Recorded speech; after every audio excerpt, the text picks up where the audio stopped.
Hey everyone, this is Jesse and we're playing Value Vintage today, a format that follows the vintage ban list with a $30 budget limit. Today I'll be playing through a league, 5 unknown decks emulating your normal Magic Online league. These players came from the Value Vintage Discord and are taking decks that they would consider for 1Ks. You can find a link to the Discord in the description. They share local events while also hosting online tournaments. Today is the third video of a series I plan to continue for my subscribers. For every 100 subs, I'll be doing a viewer submitted deck for a league. These decks are unedited from the player submitting, so any changes I want to make will be covered after the video. The challenge is built around a card of my choosing, which was Smelting Vat. In VV, we get access to every legal card in Vintage, which includes a lot of supplemental products. This card hasn't really made a splash anywhere in Eternal formats, since it looks kind of clunky, but we're going to see if it has any applications here. Our first winning deck comes from Achroma 24. This list is similar to a lot of blue-white Thopter sword control variants we have in the format, but it leans a little harder in artifact synergies to maximize the power of Vat. Regarding the channel, I know uploads have been a little slow recently. I've had some external things going on that have made content a bit of a challenge recently, but we should be back to some normalcy again here soon. In the meantime, you guys have already hit a milestone for the next sub video, which will be around Joshua, Phoenix's Dominant. This card just reads as a value engine in the right shell, and while I'm sure the best list will be some kind of mid-range or control variant, I'm excited to see what you guys can come up with. A Google form submission is below in the description and in the Discord as well. If you're looking for Value Vintage content, please consider liking the video and following the account. Let's get into the games. Alright, we have a match against Mildly Vivi. Not somebody who I'm normally familiar with in the Discord, so we'll see what they are bringing today. This hand is okay. It is a little odd because we don't have a lot of interaction, but we do have Thopter Sword in the starting hand, so it might just be worthwhile.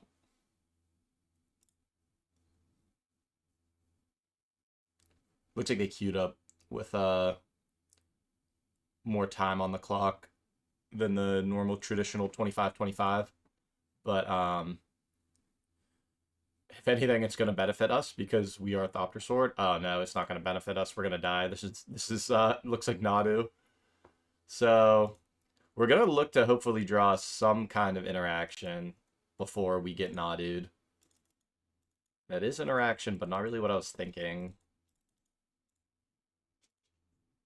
Something that's a little awkward here is that all of our lands are also tapped.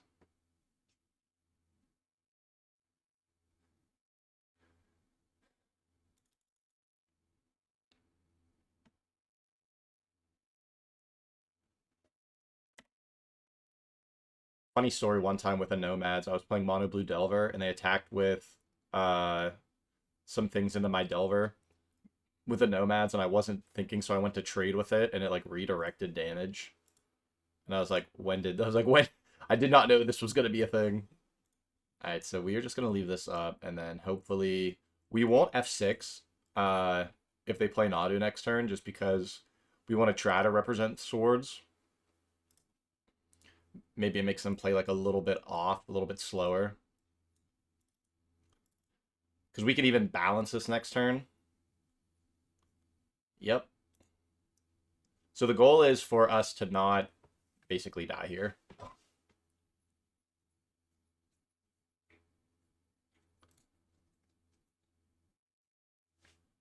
So at this point, we are just going to F6 next time it gives me the opportunity, because there's really no point in not. If we had a swords, you know, we obviously would have done something with it by now.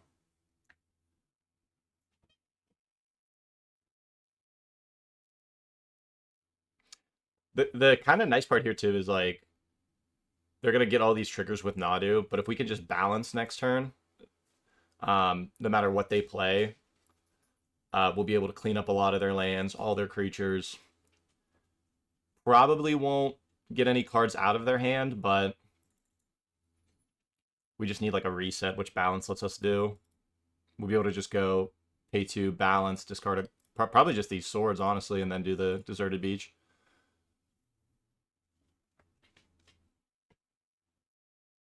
So 2 mana up. There could be a counter spell, but we're not really.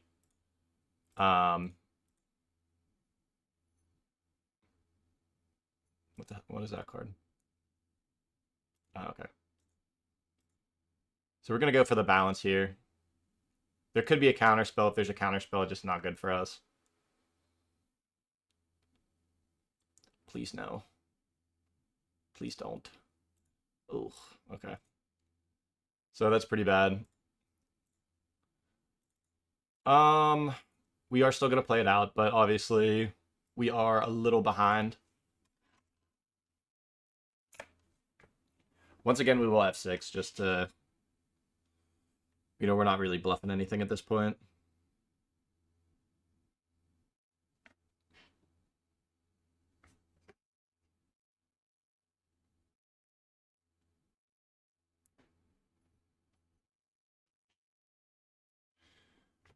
So a little bit of information here. They've played a Narcomoeba, so this looks like the traditional Nadu breakfast builds. So his main strategy is most likely going to be kind of flipping the deck, probably trying to find a Cephalid Illusionist, so that way he can just kind of mill himself out. Get enough creatures in play, Dread return back, Angel of Glory's Rise, which brings back all humans from the graveyard, and that would bring back Azami and Lab Maniac. So deck's milled out, you tap your Azami or your Lab Maniac to draw a card, you have no deck, and then you kill like that.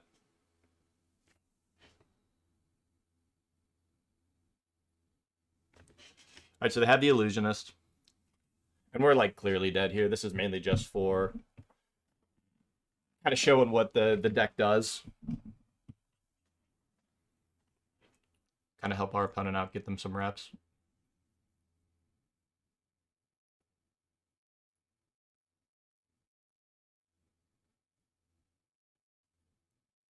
So they have a Skew Swarm, there's the Lab Man. I do wonder why some people are playing Mana Leak. I've been seeing Mana Leak in some lists, but there's an Angel of Glory's Rise. Loose Focus is typically just better in all cases. I think it might even be cheaper. Have some Shukos. If we see a how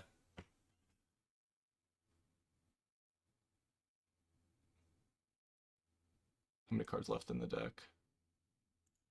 We do want to concede here soon, just so that way we don't actually concede now. Just because I have F6'd, I've F6'd and I don't want to like click off the yield for the what do you call it? Cabal Therapy. So post board, we're bringing these Stern Dismissals just because it's cheap interaction. We want these Pithing Needles. Is actually a good matchup for that.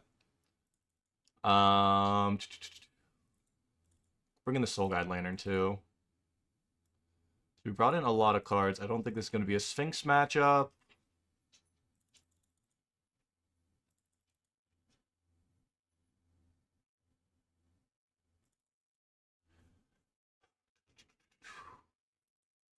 I do like that because it can hit a lot of the cheap artifacts we're bringing in. How good is Day of Judgment? I like all of our removal options. I will say that.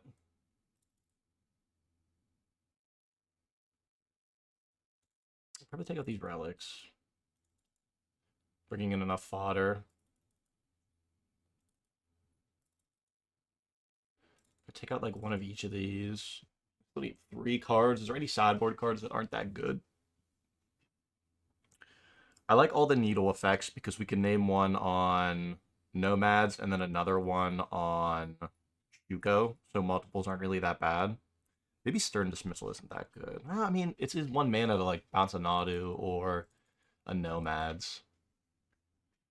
Actually, this Tinker's kind of disappointing because we don't really have any high payoffs now. We really don't want to be Thopt or sorting. Maybe it's that, and then just like we go lighter on Thopt or Foundry. Because once we find it, we're kind of good. It doesn't seem like they're going to interact with it very well. But it's like lean a lot harder into the control side. We would like to play first. This hand would be awesome with like a single like land, even if it's a snow land or not, but we are gonna mulligan.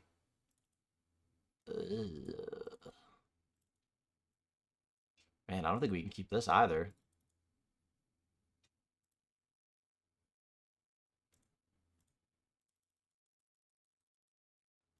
Go to 5. Okay, playable, we'll keep.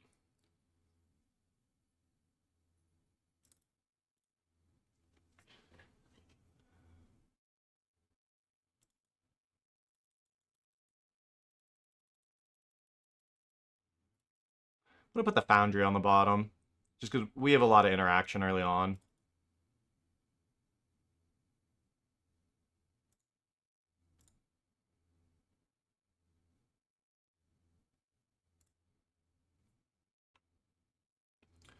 So our opponent keeps 7.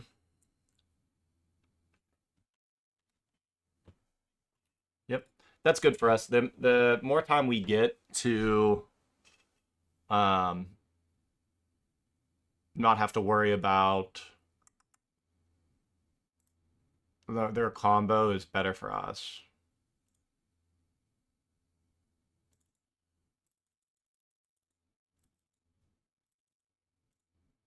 We're gonna do this. We don't have any brainstorm effects, so we can kind of fetch whenever. We also don't really need to leave up a lot of mana right now. That's why I'm not playing the other one. Right now I'm leaving up swords for instant speed interaction. And then next turn we can kind of play one of these.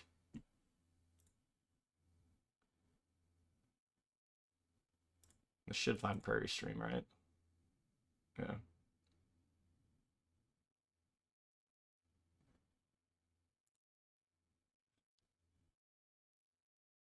Alright, go to our turn.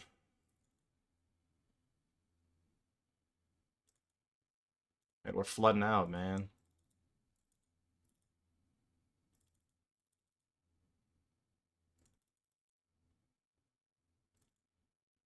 I'm a little worried about lose focus here.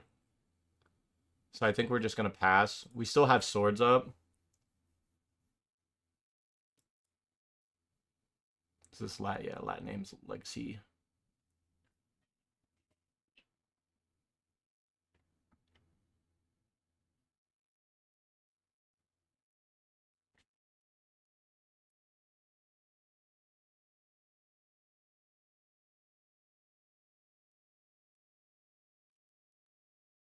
Going to refills in some capacity.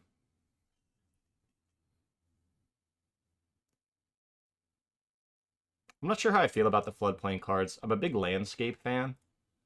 Landscapes at least let you tap for the generic mana on things like lose focus.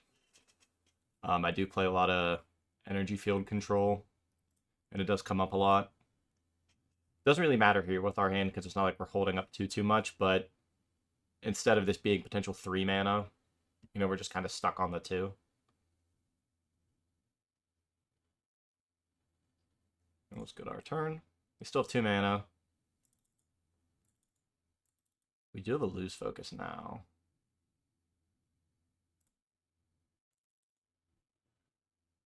I think we can just wait now, especially because we drew the lose focus. We can use this floodplain to find a snow island, and then this floodplain to find maybe like Sunken Hollow. I love a good draw go game. People don't appreciate that.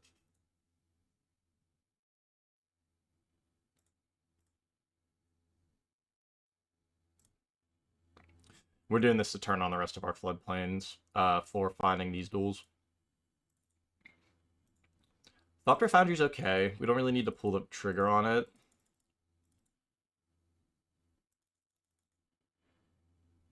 The other thing, too, is, like, I kind of want to just wait. I was thinking about earlier playing one of these, but now that we have the lose focus and the swords, I think we can just play kind of defensive.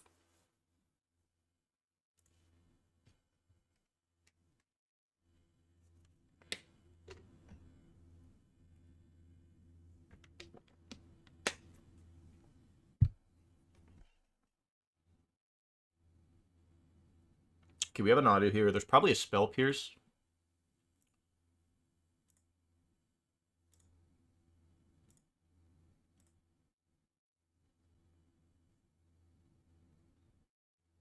So there is a chance that there's a Spell Pierce here. If there is, we could fetch with Floodplain.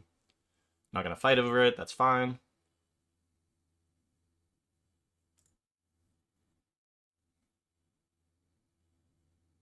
And here I think I'm actually going to wait because there's a chance we could draw like another island. And if there is, we have access to Mystic Sanctuary. And there it is, called it.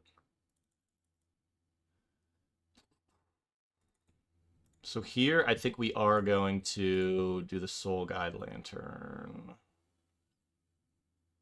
Well, if we wait, let's think about this. No, yeah, it should be fine. So Soul Guide Lantern, we'll just hit the Nadu. My thought for not doing this was interesting. I think we're fine with this.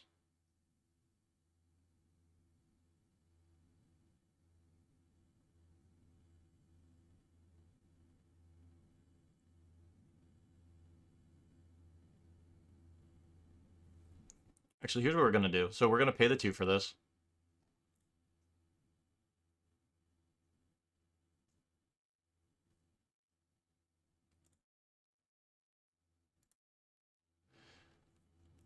The reason they're fighting over that is they probably have a life death in hand. While they can't show that they're casting it now, they still might be able to. We're actually going to Needle here. We're going to choose Nomads. It looked like there were less copies of Shuko when we saw the 75. We still have access to the swords, but basically what we're doing here is we have Soul Guide Lantern up, that we can hit the whole graveyard if they do go for the combo. We have Swords to Plowshare up still, so even though it could be lose focus that we can't pay for, it would force them to also tap down and have to pay for it, and we're also locking down Nomad. So Shuko is really the only line unless they have a way to remove Pithing Needle. And we just kind of have a decent defense despite not having a lot of mana up.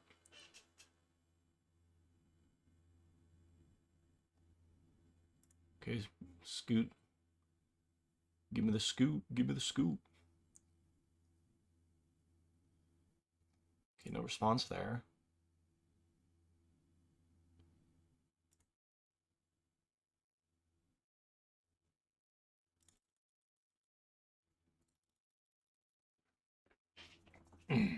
So I think where I'm at here is just going to our turn, because I don't want to fetch this here, because I do kind of want to pick up Mystic Sanctuary at some point. But I do want to get rid of the Scoot Swarm with the swords. So we're going to main phase on this Scoot Swarm. And then this Needle is going to come down, and we're going to actually name Shuko with this one.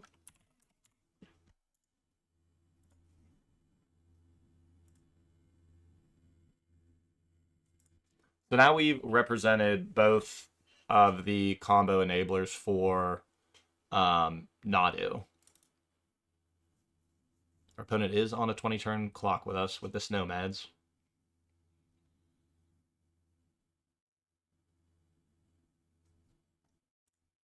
The clock has been cut in half.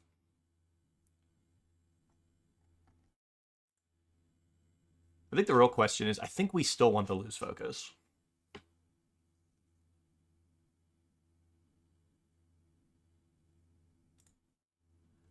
There's also a world where we crack this Soul Guide Lantern. Or maybe we're not cracking it. Maybe we're using it for Thopter Foundry. It's tough. So we're going to hold off for now.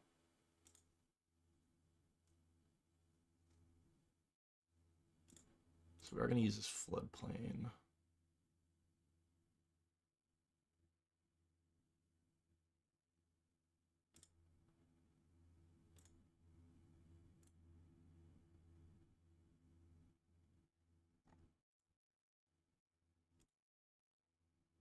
So we're putting Loose Focus on top of the library.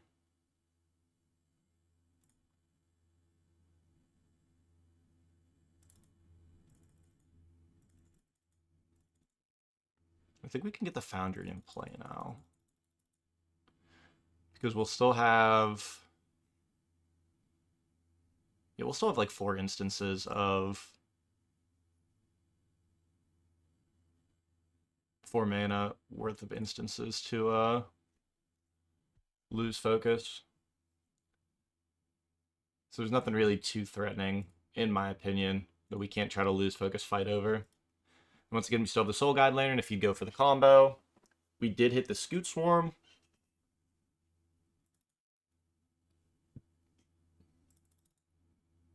Our opponent has us on a 7-turn clock here with these fearsome 1/1s.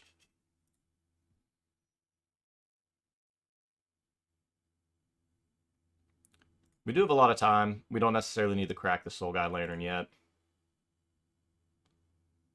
Honestly, even something like a balance off the top here is really huge.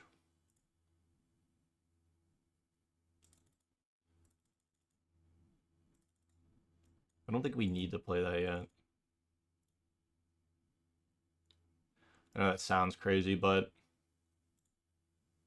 our Lose Focus represents 8 mana that they would have to spend. We saw mana leaks instead of Lose Focus, so I'm not really worried about a Lose Focus war.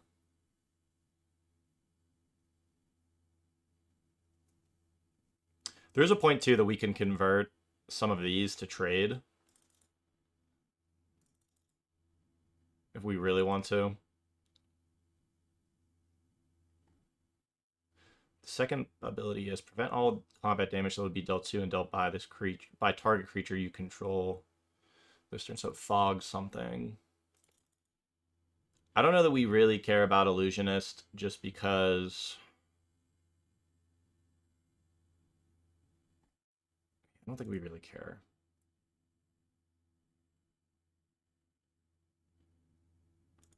We do still have the Soul Guide Lantern, so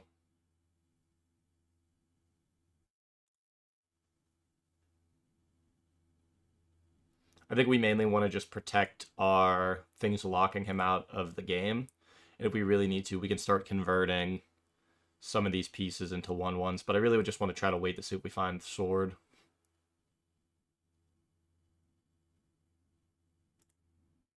Another Lose Focus. Okay, so we'll play the island now. So 5-turn clock.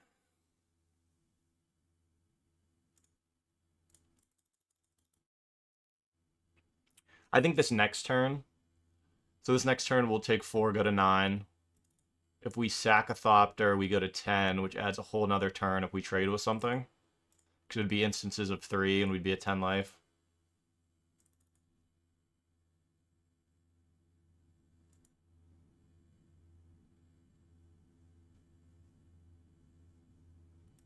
One thing with this list is we don't have a lot of ways to gain card advantage. We have things like Astrolabe, which isn't terrible, but we don't have a whole lot else for card advantage. What is happening? Okay, so we are going to counter this. We don't want this to happen. So we're going to do Replicate. So Replicate once.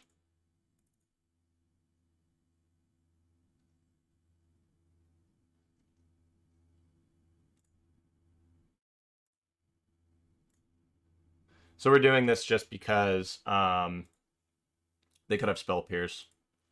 And instead of paying the 2 mana for the Spell Pierce, we pay for the Replicate.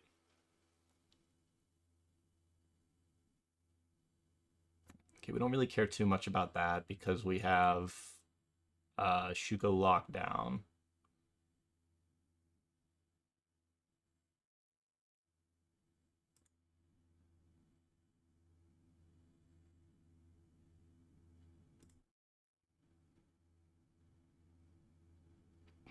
So we'll go to 9.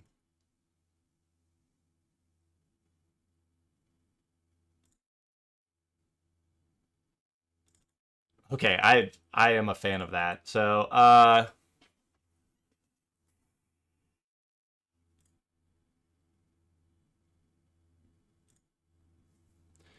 think here honestly we just let them attack, see what they do. If they cast something that we don't really care about, we can just let it happen and then rev for 3.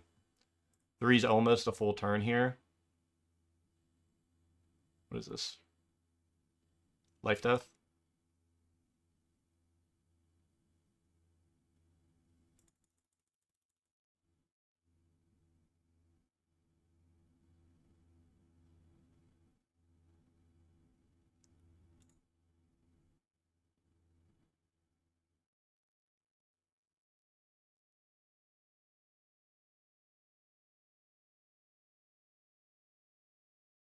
How many of these are wizards? Is this a wizard? It is a wizard. Only attacking for 3.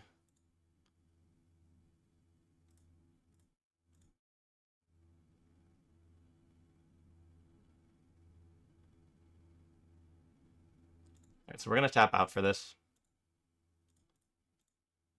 Might have a counter spell. If they do, it's okay. We do have Thopter Foundry. Okay, that was pretty huge. So, not a bad swing there. Found an Astrolabe.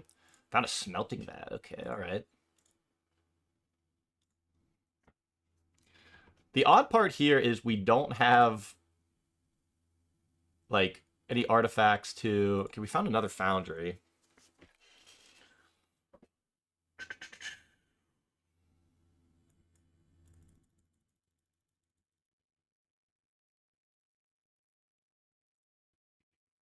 So here's what we're going to do. We're going to pass.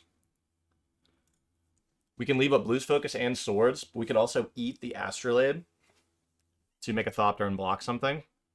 That play we were talking about earlier. He can pay mana with the Illusionist to kind of fog, but not the end of the world.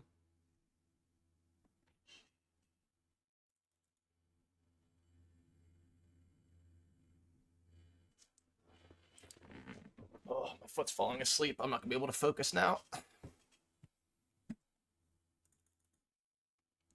Based off how they're tapping their mana, I think they have a death in hand.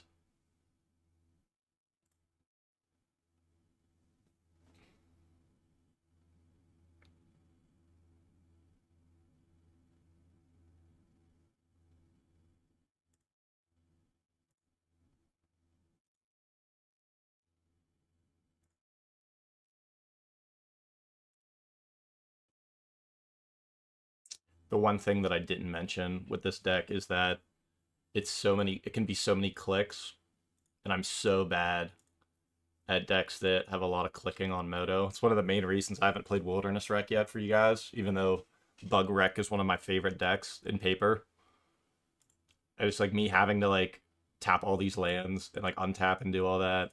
It's just too much.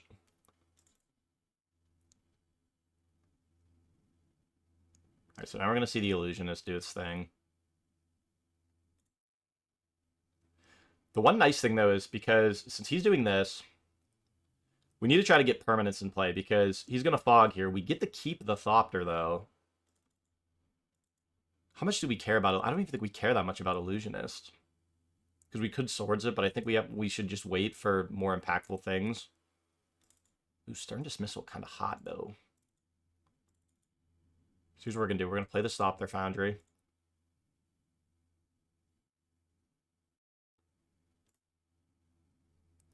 We're not gonna attack yet.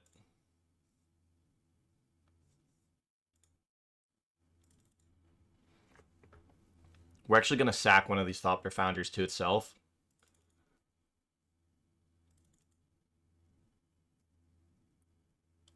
We could Smelting that. We just don't have a lot of mana.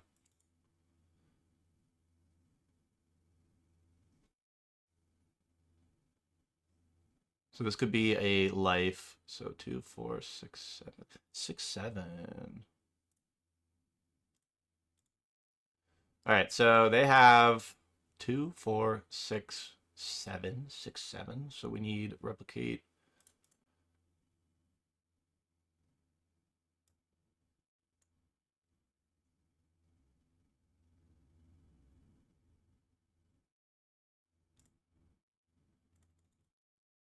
So we basically have to tap out for this.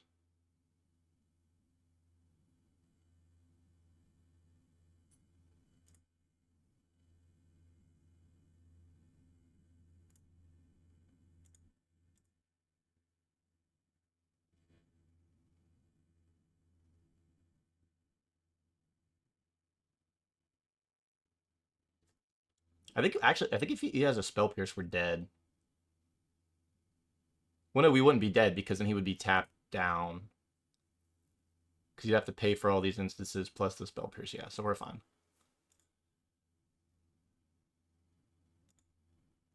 We are tapped down now, though.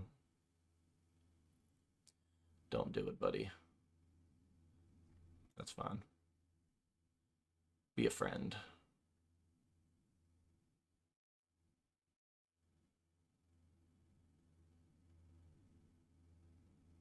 Yep.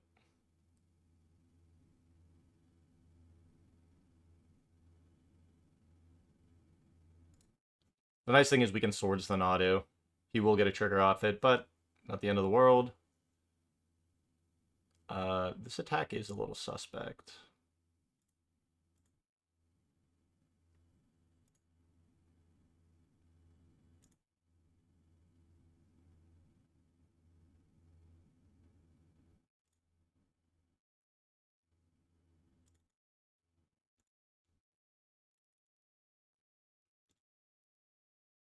He's going to get an auto trigger here, but that's alright.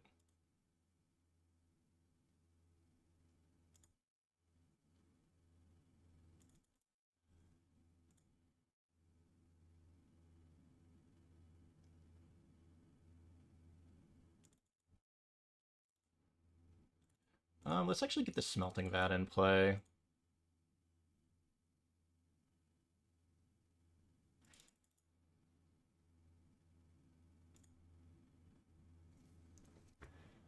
It's kind of funny. We're not even gonna. I don't think we even Smelting Vat here. I think we just eat Smelting Vat to Foundry and trade. Because we could sack one of the Thopter Foundries and hope to roll 2 1s. But our 1s would be like Soul Guide Lantern, Pithing Needle, Soul Ring, Astrolabe. Don't like that, but that's okay.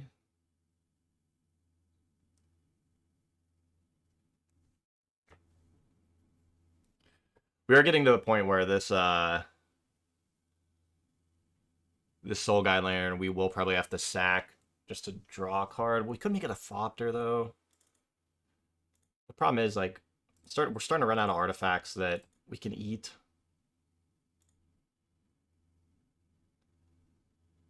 We didn't attack. If he doesn't attack, I kind of want to do Smelting Vat now. We're gonna Smelting Vat. We're gonna see if we can roll in the 2 1s.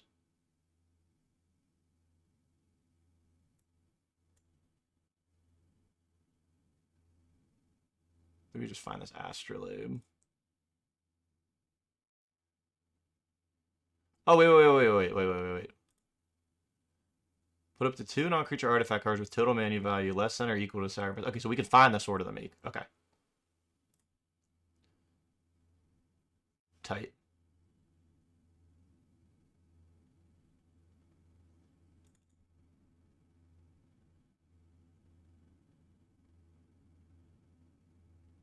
Nice. Okay, they gave it to us. So we found the Sword of the Meek off of that. I wish I knew how my cards worked because I almost screwed that up.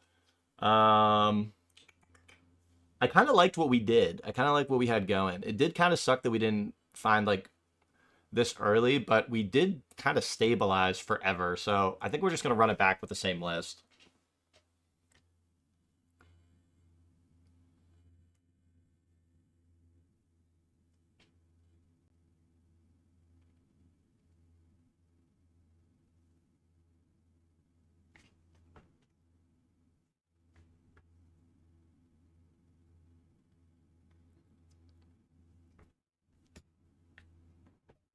I was actually really nervous that we weren't going to hit any copies of anything, like even Astrolabe or Soul Ring. Because we even just needed some amount of copies just to convert the Thopters, but the fact that we found the actual combo was pretty huge. I won't lie. Very grateful.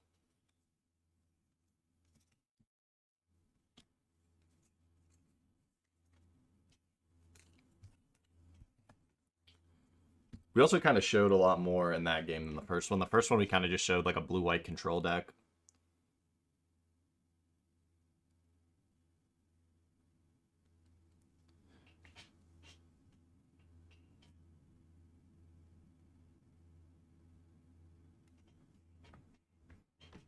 So if I'm our opponent, I'm looking for super early combo. This hand is also really fine. We don't have double blue for counterspell, but we have swords on 1 and lose focus on 2. So if they go turn 1 Nomads, we can Swords it, just play the island, be able to counter a Nadu, or like a Scoot Swarm or something.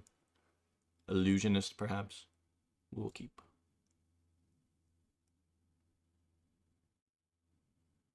You know, no companion, but I don't think we saw anything that was double. So Jagantha might be free for their deck. I'm one of those people that will constantly be trying to jam Jagantha if it's legal. Mull to 5. Okay. Unfortunate for our opponent, but might give us a little bit of a leverage here. I would love to play this Astrolabe, but the fact that our opponent's on a mulligan, I think we have so much time. So as long as we don't die in these first couple turns, we should be able to kind of take the game as long as we want it.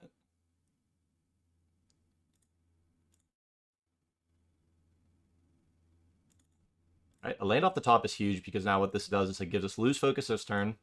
Next turn we can go tap a plains for an Astrolabe, and then we'll have double blue up for counterspell.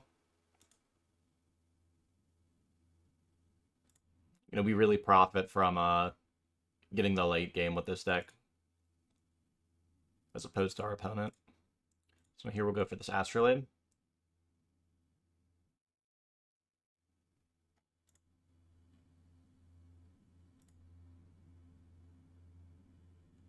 I'm not a huge fan of Floodplain. I think I said that in the first game. Card's fine. I just think that we have such better mana in the format.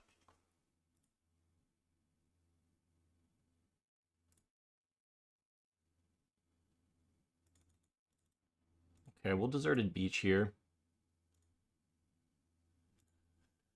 This is just so we could have more pips for lose focus. So like right now we have lose focus with a single replicate up and swords available. So we could try to fight over something. If they could somehow interact, then we can just swords the thing that resolves. We could let Nomads happen.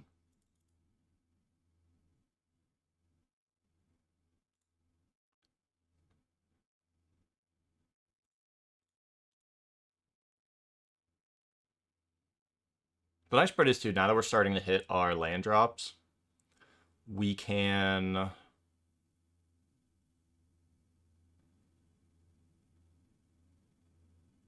Test of Talents. I don't really like that. We'll counterspell here. Almost counterspelled our own swords. That would have been silly.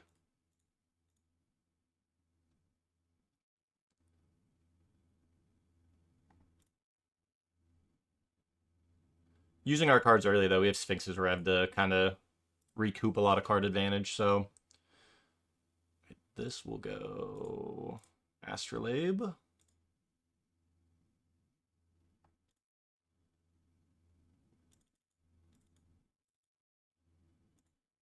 So right here, we're going to leave up a bunch of mana for lose focus. We have 3 pips of Replicate here because one of these can convert to blue from Astrolabe. And then we can start playing some of these tap lands. That's fine.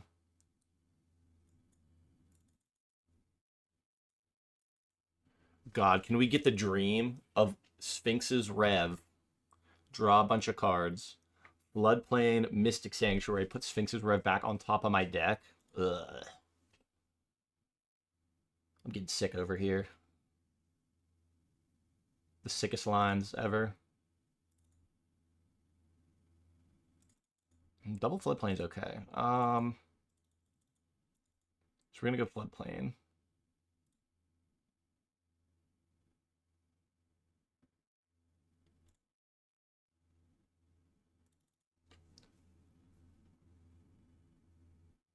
Latnams. Latnam.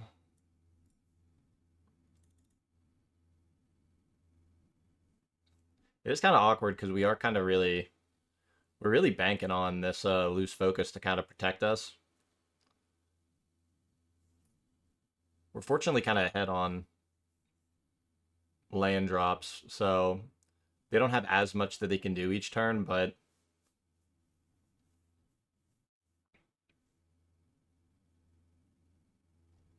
I don't really like that they're gonna get Shuko here, but I really don't want to fight over it.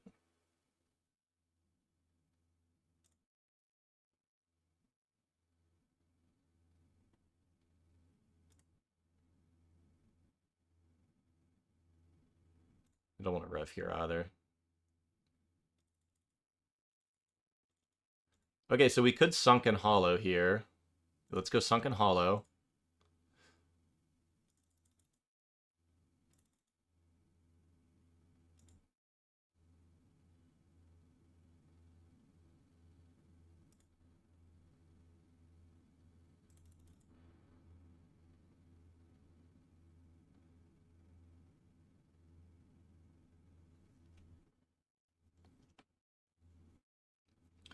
We do need to pop this Sphinx's Rev at some point here. We just need to get some other interaction in hand. What are we chatting about, pal? I don't think it's that bad for them.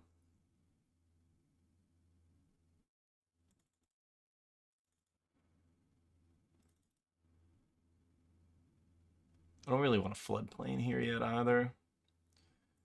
Is there any reason really not to? That's fine. Okay, another loose focus is huge. So we're going to floodplain here. So current goal, try to go for a big Sphinx's Rev. Floodplain can find an island, so that way our next floodplain can find the Mystic Sanctuary. Okay, so he's going for Nadu here. We're going to cast...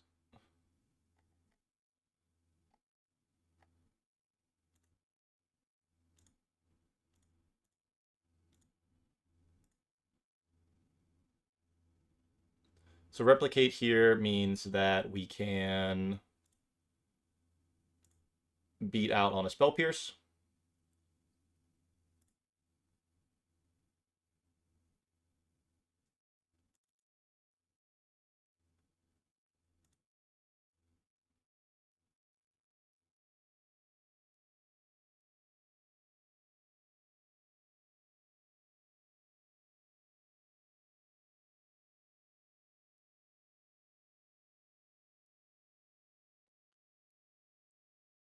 We actually just have so much time. It's kind of crazy.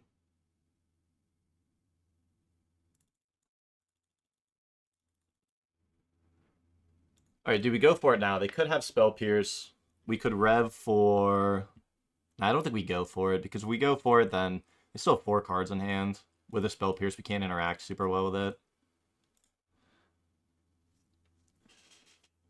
We also just have enough islands now. Well, no, we're still 1 short. We gotta fetch for 1 of these. Right? Wait, 1, 2. Yeah, we're 1 short.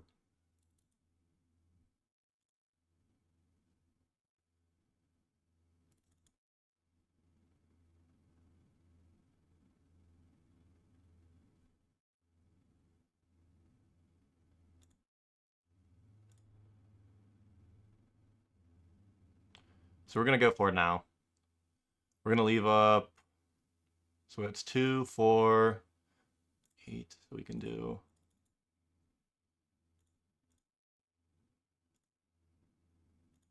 Leave this up.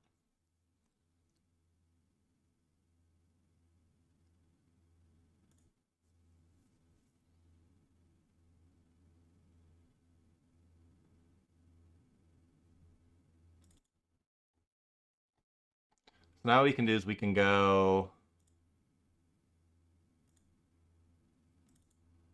Because we could just draw one of these cards now. We can just draw another loose focus. So let's go... Sacrifice this.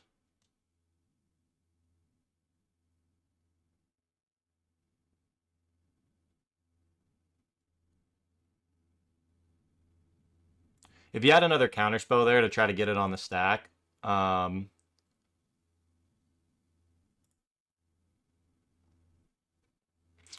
you had another counterspell there to try to get it on the stack, we can actually put the Sphinx's Rev on top. Like in response, it looked like he had paused.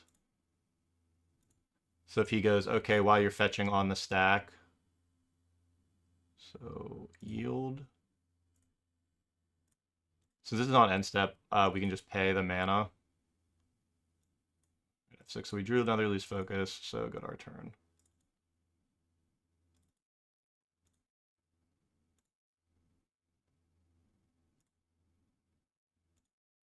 So here we'll play a Thopter Sword. Or a Thopter Foundry. We could convert one of these Astrolabes into just a 1/1. Present a nice 21 turn clock. Whoa, buddy.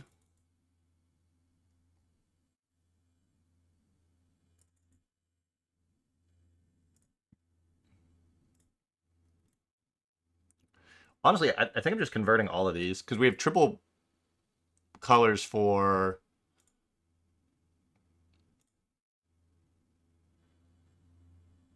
1, 2, 3, 4, 5, 6, 7. We also have 7 blue for lose focus.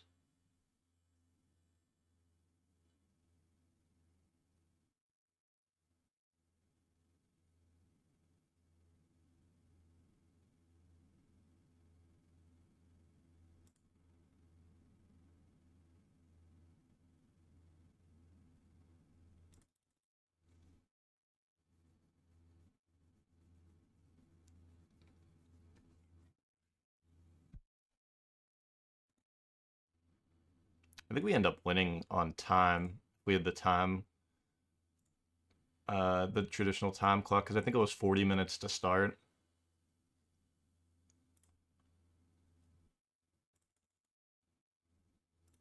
So we're down 1 Thopter Foundry, something to keep in mind. I don't think we have any man lands either.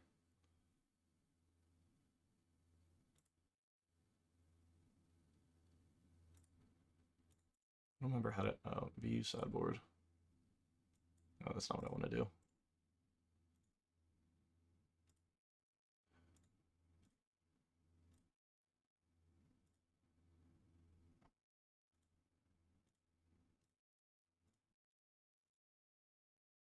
So we're going to replicate here. Like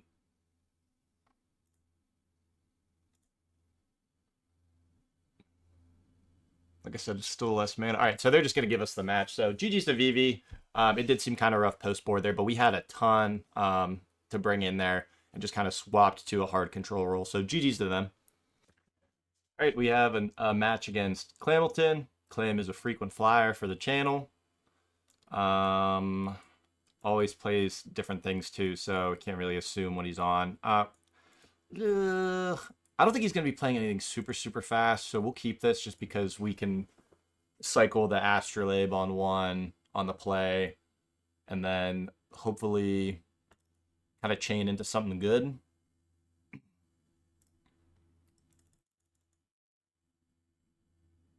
Is he on? He's on 61 cards. What is he doing? What is kid doing?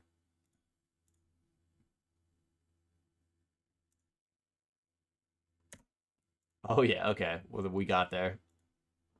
We have found a win condition.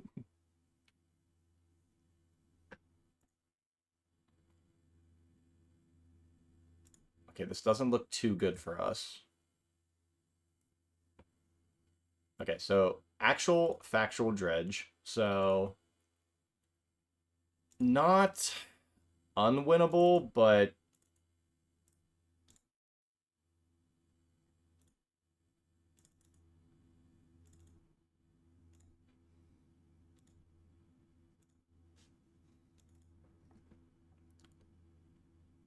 so our main goal here, like our counter spells are going to be pretty disappointing. Flying Swords to Plowshares. Honestly, setting up Thopter Sword's really not that bad for this matchup.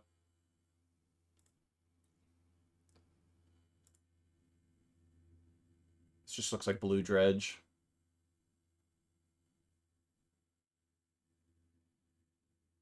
Breakthrough, okay, okay.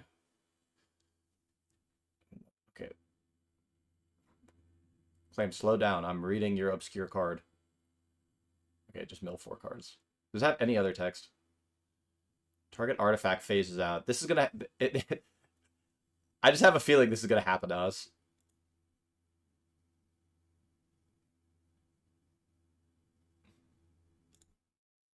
I mean, probably not this game, but probably. Okay. Clam's doing a couple things. I think we're kind of on balance or bust.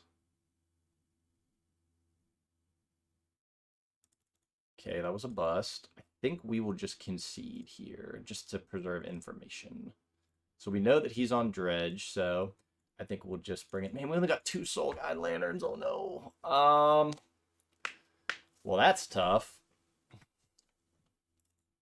I actually don't mind Stern Dismissal because we can bounce a Dredger or one of the creatures he gets back, like Icarid. I don't really like anything else, though. I do like keeping Tinker Sphinx for this matchup, though, just because it seems like it's going to be hard to deal with. So what do we not want? I don't think we want Prismatic Ending because it's kind of slow. It is good removal, but in most instances, we're going to need to hit 3, and I don't know if we're going to have the time. Is this a matchup where we cut that? That is probably too slow. I think we're cutting the VATs. And then we're just kind of like traditional control. As much as I don't want to cut our card that we're kind of doing the video for, I just don't think we're going to have the time.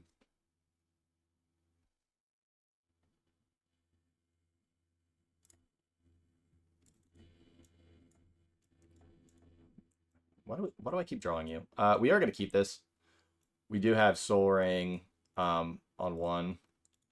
And then hopefully he goes Careful Study on 1, and then we can tag something in the yard and just leave Lantern up.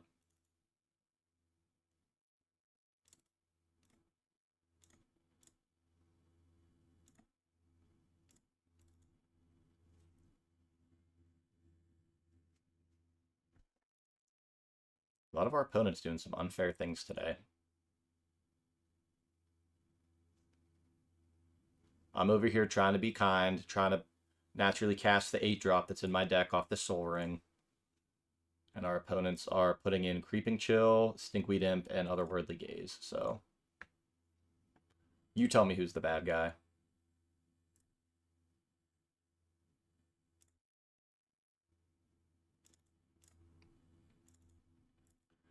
Alright, so we will go Soul Guide Lantern.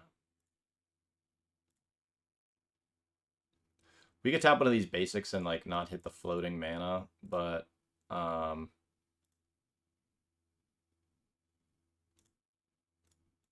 we kind of want to represent Counterspell and Swords. So can't upkeep Otherworldly Gaze, which is okay. We mainly just want to keep the Soul Guide Lantern to respond to a Dredger hitting the yard. Ooh.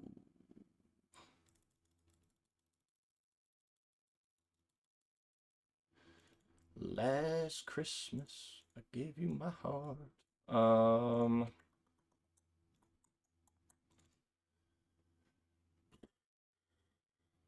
right, let's think about this since we have 23 minutes on the clock. So if we play Soul Guide Lantern and target the gaze, he's gonna go for it. If we don't, I think we need to, because we can get the second lantern in play and force him to do it. It's just tough because like this is gonna be our last. Well, maybe we don't. Maybe we just put the Thopter Foundry in play. And yeah, kind of like that. Because he can Otherworldly Gaze end a turn here. And then in the upkeep, we can hit the Soul Guide Lantern. How many cards does this need? Threshold 7? Okay.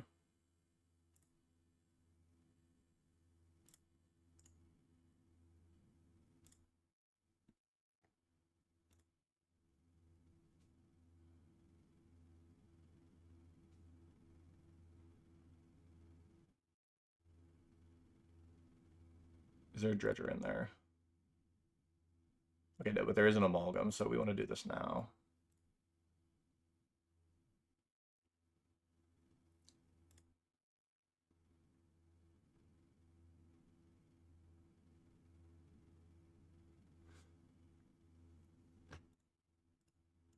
move this stop now.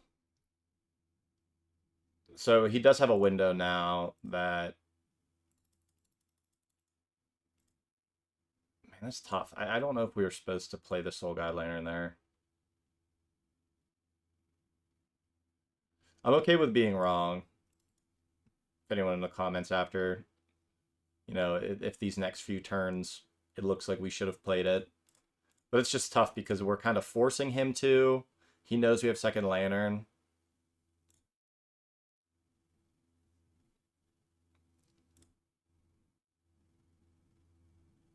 Ugh.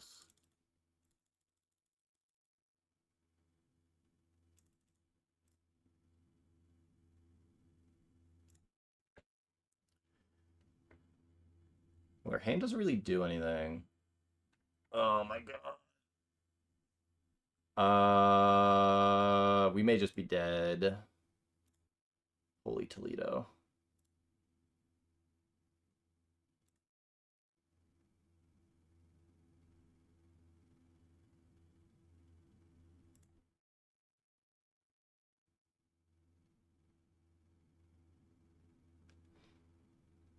I was not expecting Tolarian wins. That's pretty sweet tech.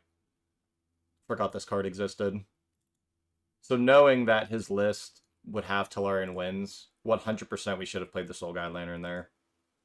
This is also an instance where, on the previous turn, if we would have played the Soul Guide Lantern and just like forced him to do his thing, we could have tagged his entire graveyard there.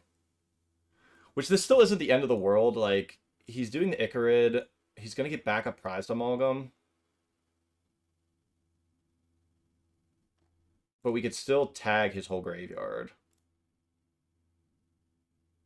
He's 7 cards in hand, though. Jeez. There's the lose focus. That would have been huge. So I think here...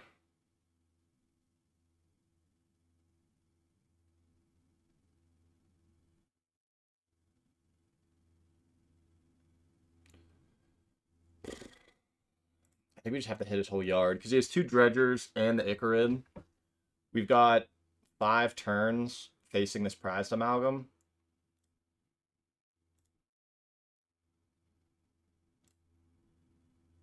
Plus he has the Otherworldly Gazes, too.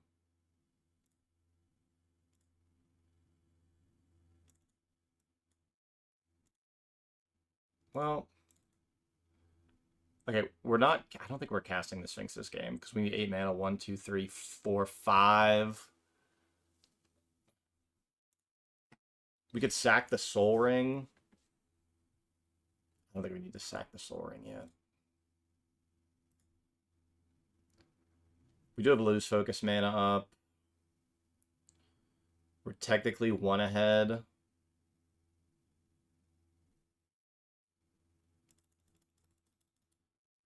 We're not really out of this game yet. My brother just needs to chill. Take 3. All right, we don't want him to... I'm only doing this because there could be weird foil stuff going on. Like, I highly doubt it, but it is mono blue.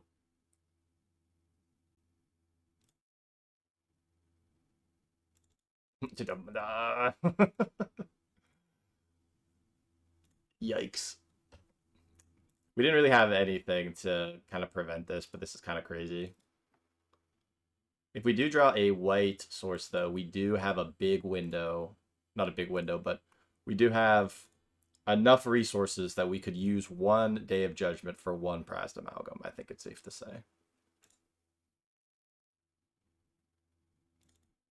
Well, that's not good. Okay, this is fine, though.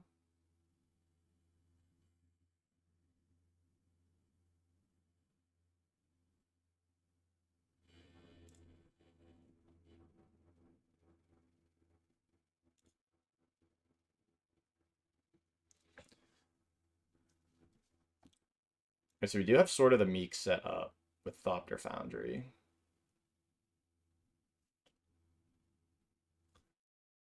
Thank God we have a matchup that's kind of fast. So that way... Brother, chill. Brother, chill.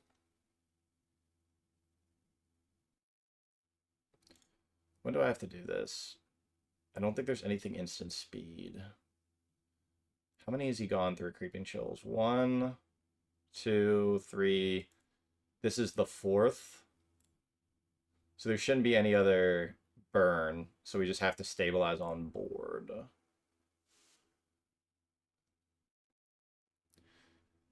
We also get 5 instances of... Man, brother's going all out.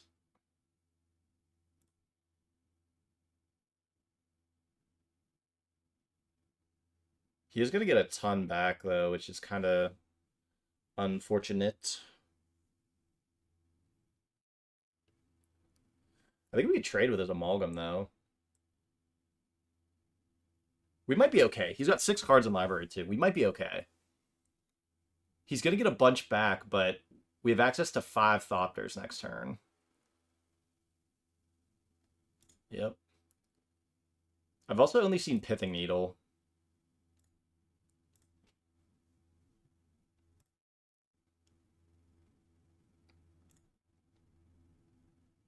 Okay, we're going to do all this stuff.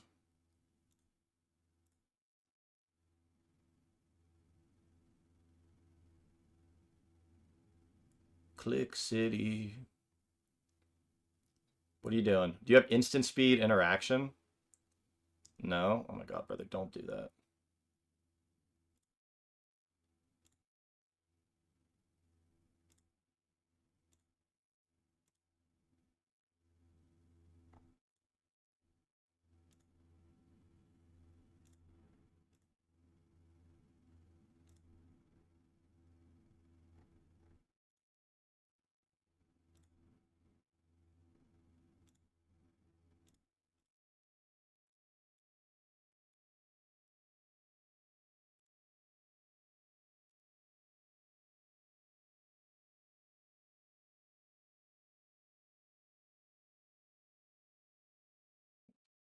So he gets those back, and then 2 Amalgams? Or is it...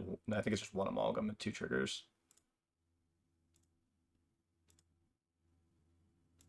Oh, it is 2 Amalgams. Oh, because it saw... The second one got seen. Okay. So it does kind of suck. But I think we still have enough blockers. These draw cards, right? Yeah.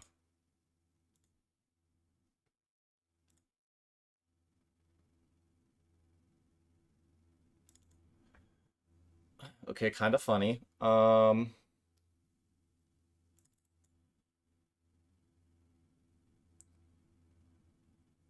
Okay, let's think about this. So he has 1 land in play.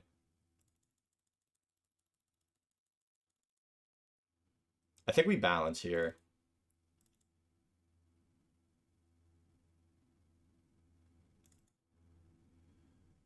So I think we balance, leave up an island. Do we want to leave up a sword, a white for swords? Well, we won't leave it up, so we'd have to...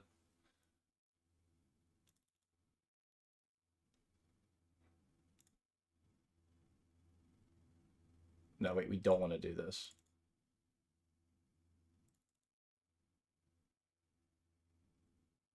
Sorry, this is kind of awkward. So he has no cards left in hand. So I'll lose... I think this is fine. I'll lose my whole hand, but we have Thopter Sword set up, and I'll still have 3 mana available for Thopter Sword versus 1 guy. I think this is fine.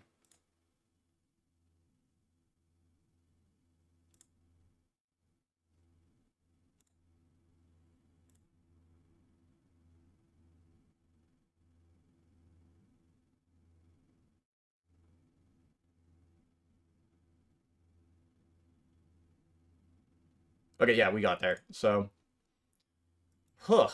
I don't think I like Prismatic Ending.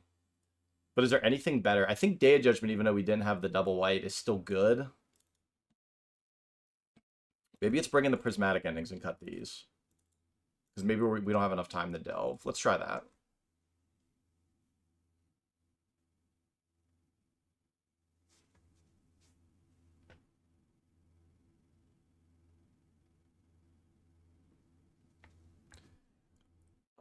These floodplains, bro. An odd hand for sure. So this hand doesn't do a whole lot. I don't think we can keep it. We don't have interaction with the graveyard. We do have Thopter Sword set up, and we have a Swords to Plowshare. But the problem is we really need to draw a second land, which we don't know if we will. And then this floodplain can find one of these two, but we don't know the other color. I'm going to mulligan. Dude, this card is making me mad. I think this is a key, but we put Sphinx on the bottom. We only have 2 Soul Guide Lanterns. If we had 4, I'd probably more aggressively mull for them. That's fine. We can actually Prismatic Ending that on 1.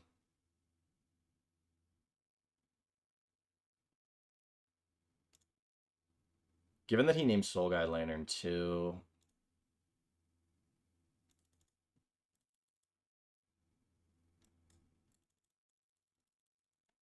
I think we want to go for it.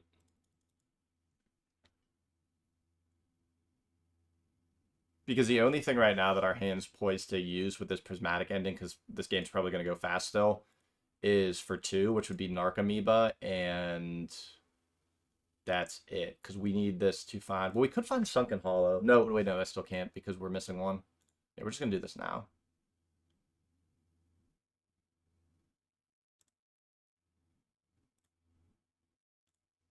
We're 1 mana off the Day of Judgment.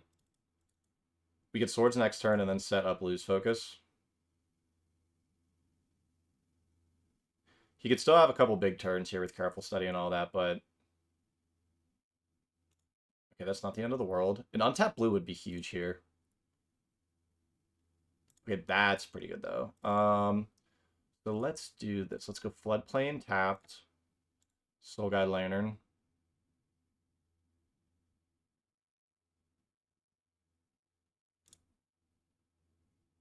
We're going to hit Ghoul. Narcomoeba can't really come back anymore, and there's nothing else for us to really worry about. We can play a little bit defensive here. Let's see what he hits.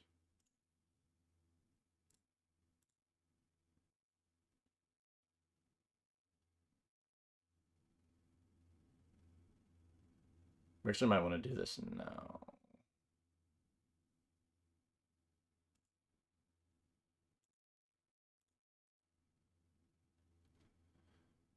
Oh, I didn't really have that stop set right.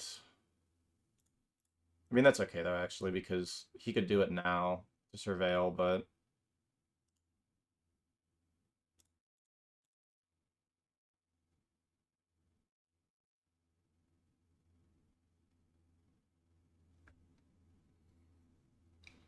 This might be a wins. Okay, no, he's Surveiling.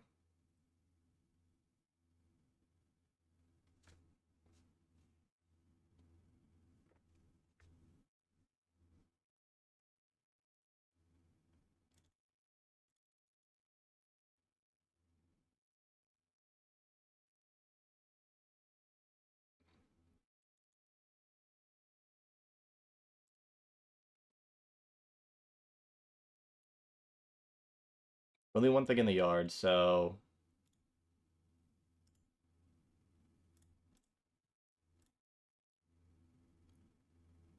He kept 2 cards on top. So here, let's go... We have double white because of the second snow-covered plains in hand. So we can go here. And then we can fetch the Sunken Hollow off the floodplain. And that'll turn on future...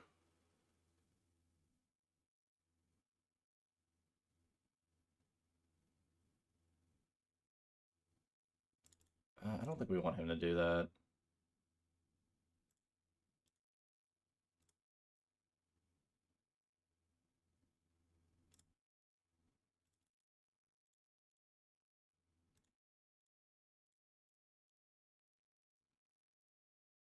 He's down to 2 cards in hand.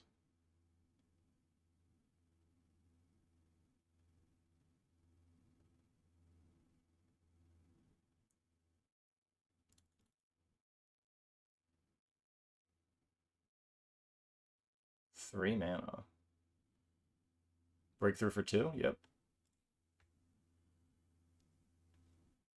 Breakthrough is such a fun Magic card.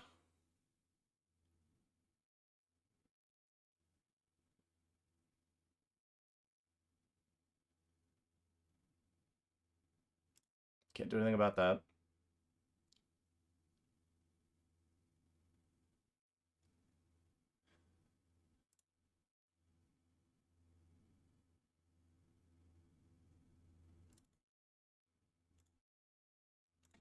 Get this into play now. So if we find the Thopter Foundry off top next turn, we're in like a fantastic spot. So he can exile the Silver Smoke Ghoul to bring back the Icarid this turn, which is kind of bad, I think. He has another... He's going to mill. He's going to reveal it himself, so pretty cool.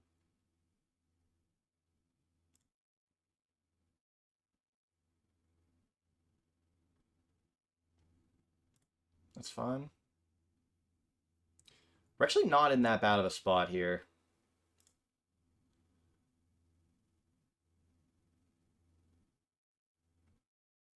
Okay, so we didn't want to bring back Silver Smoke, which is fine.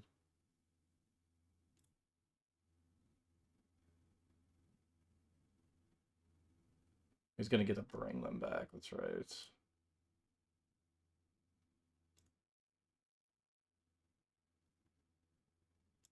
Okay, that's actually a pretty cool draw here because we can just Day of Judgment here, and then we leave up a white for Swords to Plowshares.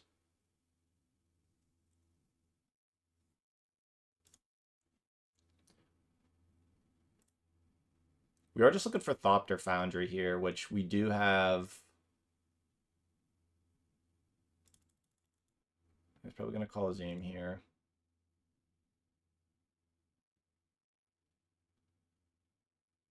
Okay, fortunate that he had to draw discard the Creeping Chill there so it doesn't trigger. Still not bringing back Icarid, which is... He's only got one more Creeping Chill left in his deck, though. Oh, no. We're not going to be able to recover.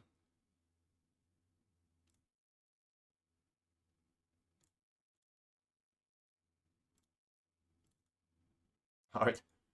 We have assembled the hate piece for the Narcomoeba. We found our answer.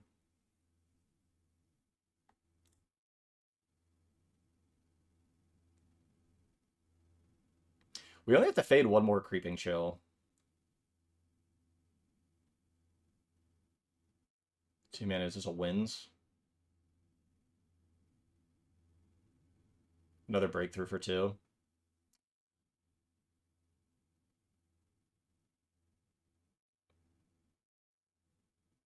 I don't think we care that much about the Narcomoeba. I was thinking of bouncing the Narcomoeba to force him to discard it. But I think that's kind of sus. Alright, so he does have Prized Amalgam. And he did hit a Dredger and Golgari Thug, so... He's going to force us to play our game a little bit. Okay, not the end of the world. Can Astrolabe online. Something good. I don't hate these cards. Our biggest problem is going to be... Like, we're just giving him a lot of time.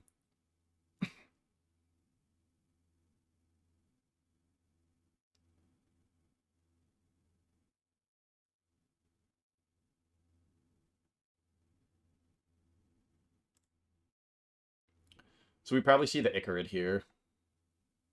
Probably getting rid of something.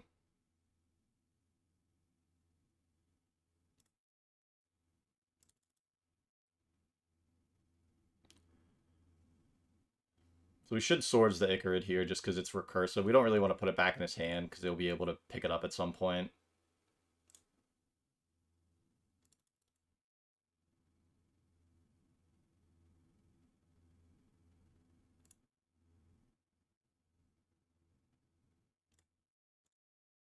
Get rid of this guy.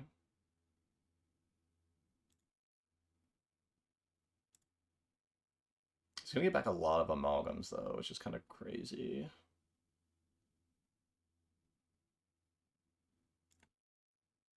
It's kind of awkward. I swords his guy, so he gets back Silver Smote.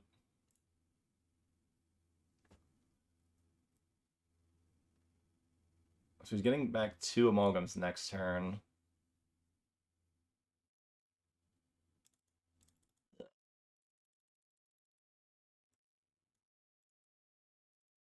So we need to play this turn. I'm going to play this island just because there's a chance that... Well, we draw Floodplain, we're probably dead. So Mystic Sanctuary is maybe not that good, but... We have to play this turn to just not die. So he has 13. We're not dead. He has Icarid, though.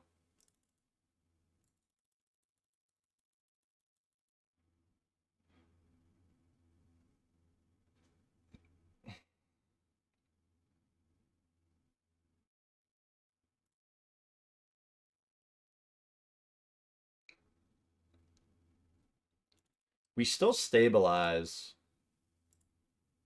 if we hit a Thopter Foundry.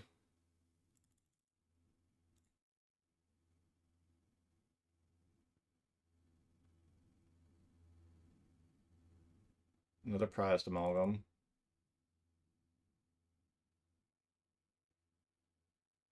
That's bad.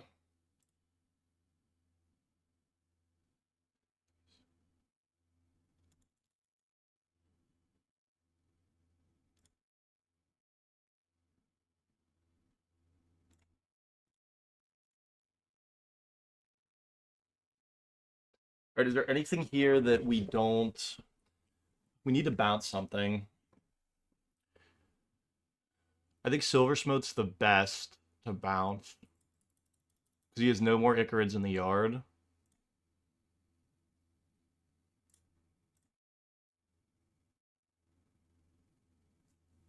Go to 1. So we need to draw another Day of Judgment or a Thopter Foundry.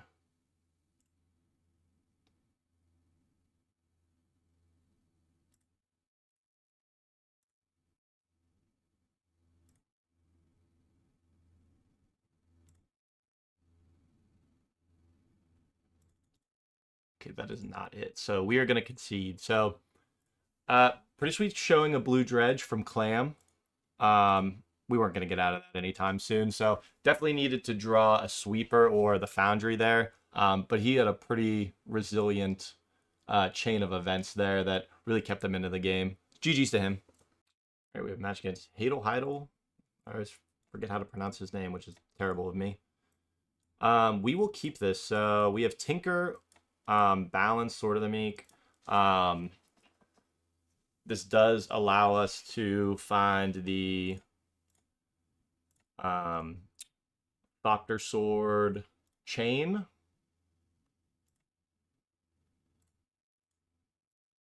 Dude, I don't know why. I forgot that we're playing Soul Guides in the main. So seeing that Soul Guide lander, for some reason, I was literally thinking like, oh, did we forget to deboard after last game? Which makes no sense.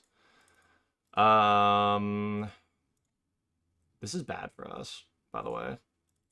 We're going to play this Lantern. Just because it lets us tinker. It lets us have a tinker target, but also because Tranquil Thicket is not... Or maybe this is... Oh, this is Manabond, actually. This isn't as bad as I thought it was going to be. My brain read this as one of the... What are we doing here? Okay. That's what it's a mulch effect. So... My brain saw this as like one of the Cascade double pips. How much mana does he need to bring this back? 5? Brother, what are we doing? Where's our third land? We're gonna get this in play.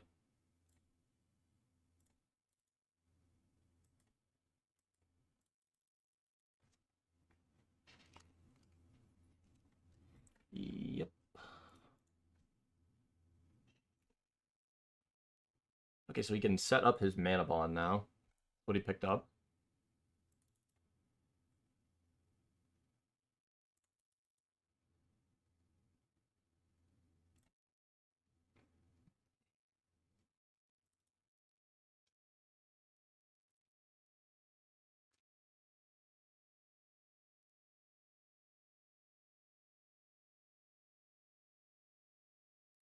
Interesting, he didn't go and do his Manabond. All right, chat. Let's think about this. I could tinker for Sphinx of the Steel Wind, and I don't think he can answer it. He might have Merit Lage, which would be bad. But we also have Soul Guide Lantern up that he can't. I mean, and we don't even really care about that if we have the. I really just. I think the question is, which is better, Thopter Sword or.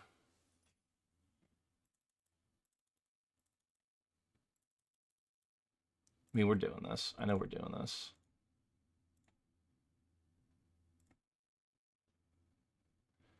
Okay, are we finding Foundry or are we finding Sphinx of the Steel Wind? Sphinx of the Steel Wind has protection from like his whole deck, minus the lands. Thopter Foundry, he could probably Blast Zone us.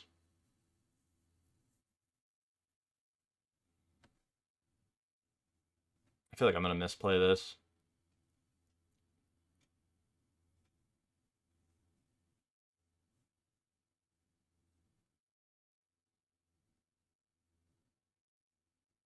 I'm taking so long. We find Foundry, we can do Foundry for 3.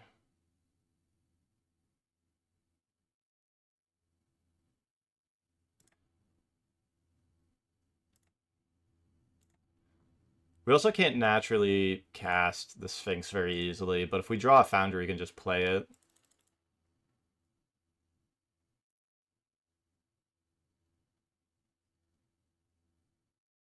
Yep.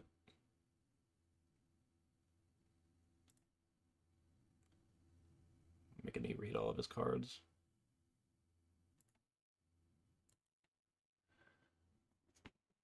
Okay, so depths is kind of rough.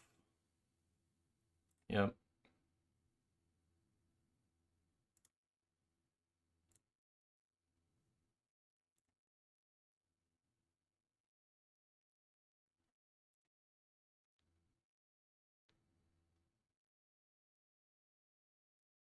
Rogue's Passage, bro.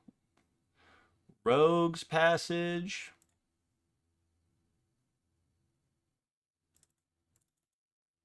All right, we're gonna do something cool. I want to know about. I don't know about cool actually. Cool is probably not correct, but here's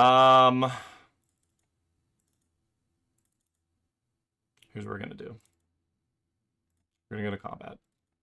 We're gonna pretend like we don't see this Dark Depth because I don't think we have a better line. We're gonna attack for 6. He's gonna animate. He's gonna make a Dark Depths. He's gonna do it. He's gonna do it, or else we're in trouble. Yes. Yes. Okay. So he makes a Merit Lodge. We lose our Sphinx because we go, oh, geez. Oh, geez, he had it. Yep.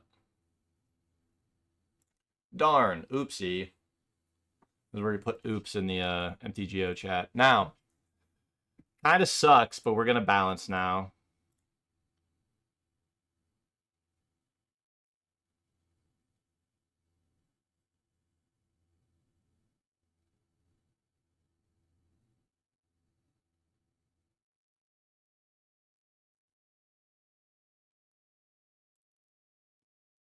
So we're going to lose all these cards in our hands.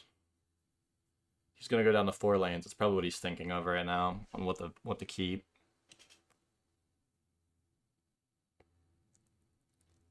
It actually wouldn't have mattered if we found the Thopter Foundry either, because he had, well, I mean, we would have gained life. I don't know. It's weird, but I don't think it really matters. All right. He needs a green mana to bring this back, right?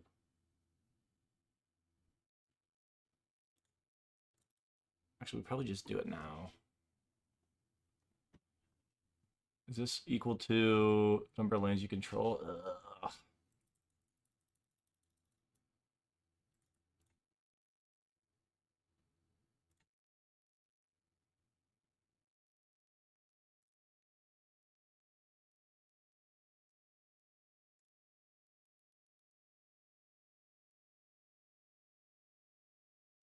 Come on, guy. Don't do this.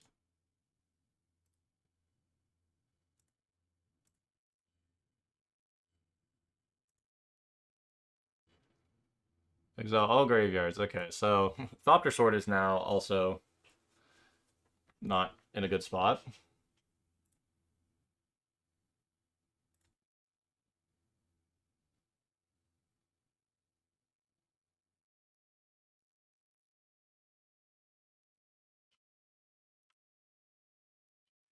We have a lose focus.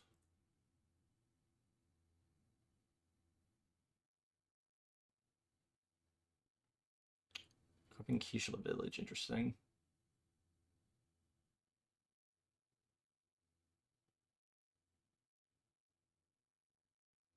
Ghost Quarter, a little rude, but that's okay.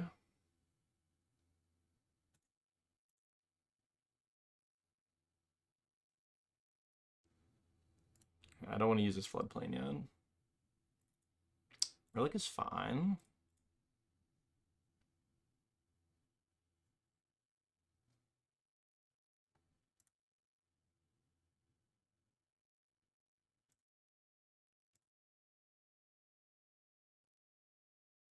We're still a lot of mana off.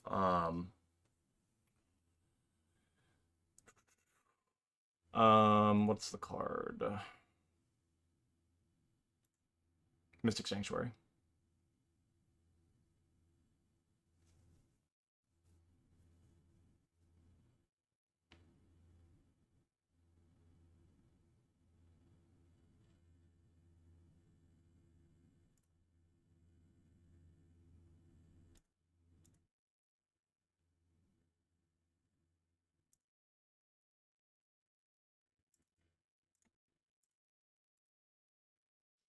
It's riveting gameplay. We can crack this relic to draw a card too. We'll probably do that this turn. Yep. Title's probably looking for another copy of Dark Depths. Because this is still a Thespian stage. So if he finds Dark Depths, then... I mean, we're not dead, but... You know, it's actually interesting. Maybe we shouldn't crack the relic because we can live a Depths hit.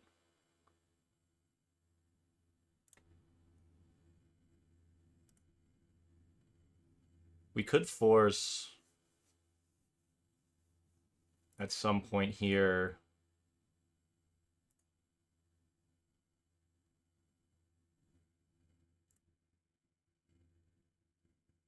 the Scavenger Grounds. It would make him mill his or exile his graveyard too. Blast down on 2.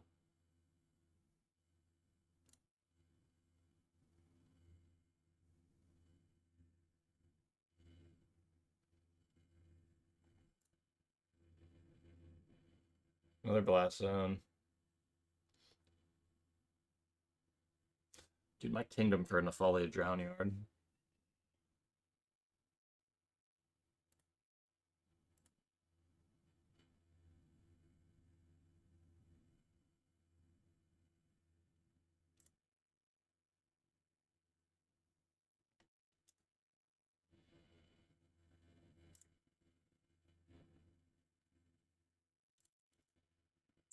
I don't want to play this Plains. We don't really gain anything from doing it, so we can just wait.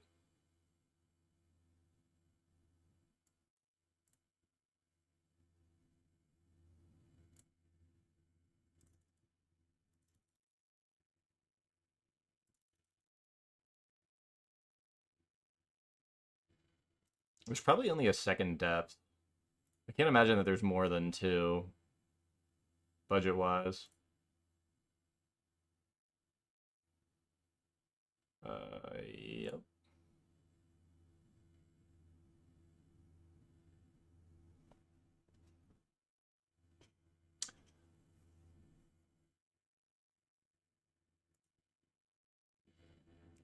I think there's even one loam in this deck, too.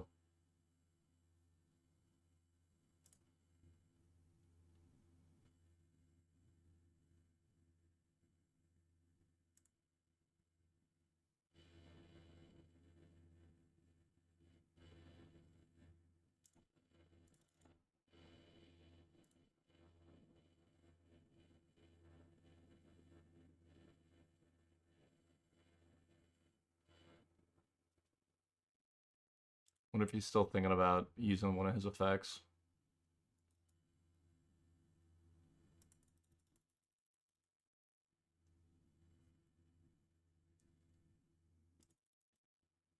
The one tough thing here for both of us is, I wouldn't even say both of us. I mean, we're both using a lot of time, but he has way less cards in his deck. Ooh, okay. All right. I see you, guy.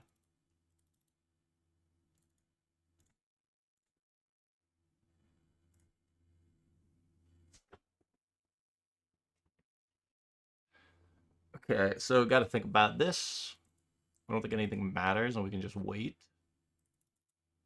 We will play this land, though.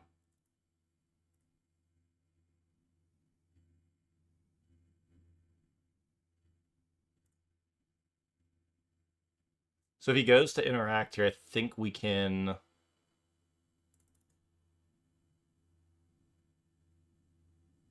Okay, so he's gonna go to Blast Zone here, so we can go...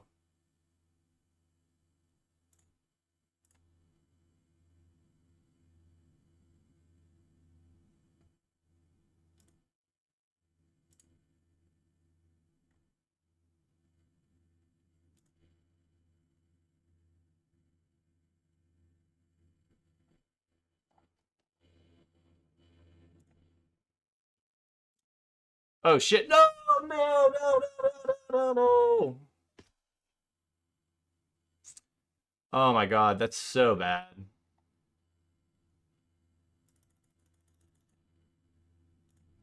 Now we have to do this. Ugh.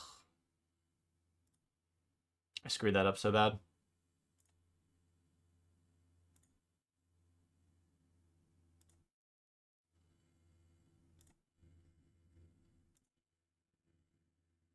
Okay, so hopefully it doesn't matter. We should have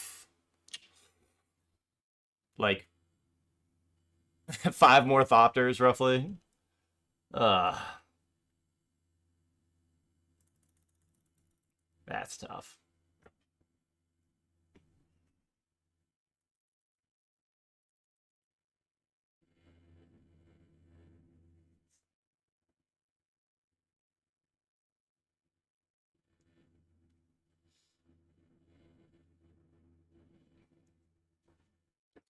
And sometimes when I play Moto,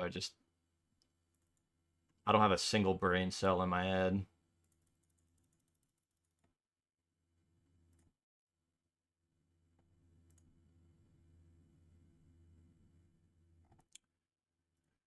Ugh. Alright, we need to look here. What Tinker targets do we have left in the deck?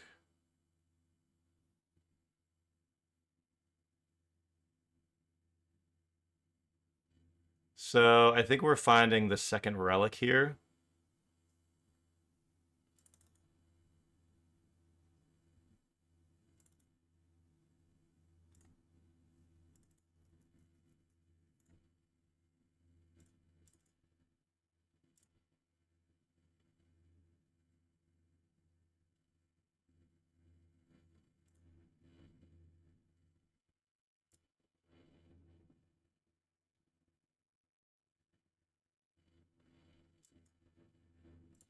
So it'd be really good if we could find a Swords to Plowshares here, or one of our prismatic endings. That would be kind of cool. Yep, no response there. God, I can't believe we clicked through all of that. I mean, at the end of the day, it still doesn't matter too much because it's not like we're blocking this.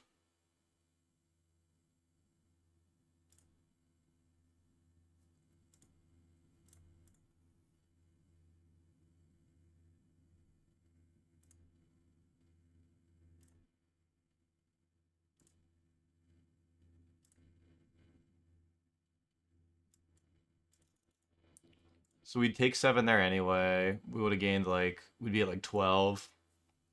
Doesn't matter too much.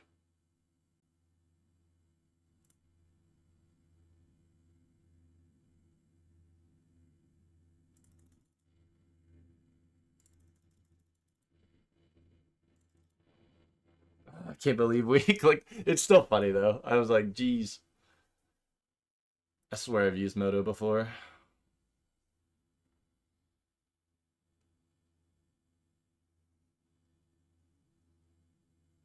I think Hado deciding if he wants to grounds here.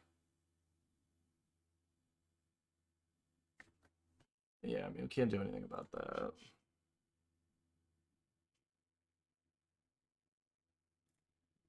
Start here.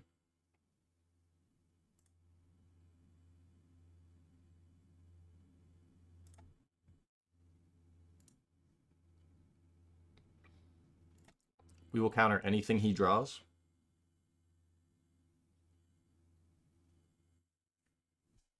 Yep. So we have to draw swords or something here.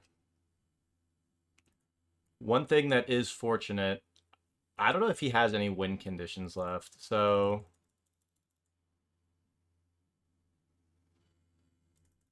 if we can answer this Marilage with a swords prismatic ending, we're actually okay.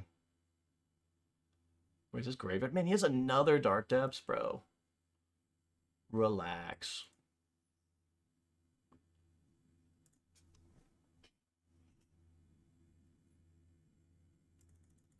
Well, that's not gonna do it. So we will concede. Yeah, still pretty dead for a while. All right, sad board. All right, so we're gonna bring in these negates. Ooh, Stern Dismissal. You know what? Stern Dismissal is actually probably pretty good because it bounces Manabond and Dark Depths. I like these Soul Guide Lanterns. I don't think we want Pithing Needle. He has a lot of different... Well, Needle's actually kind of good.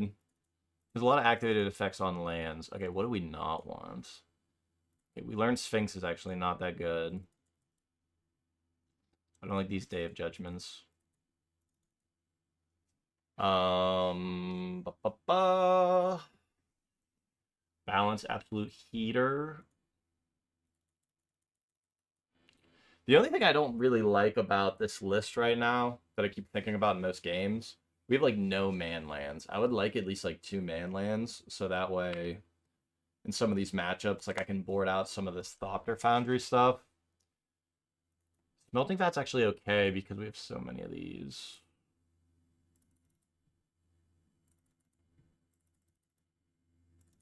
I feel like we have the time to do a big rev. Let's do this.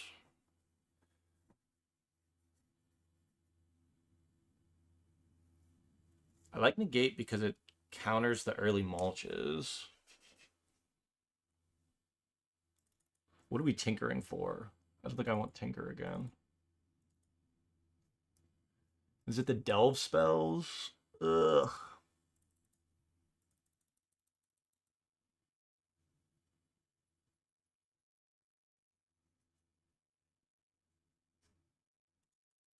Only have a minute left.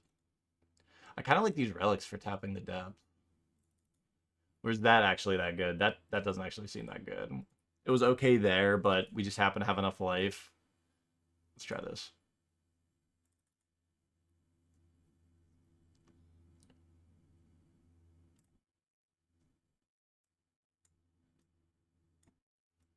Not sexy, but this hand does get there.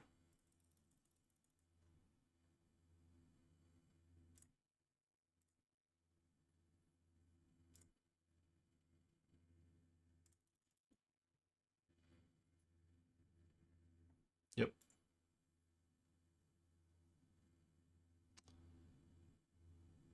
So it has a layer.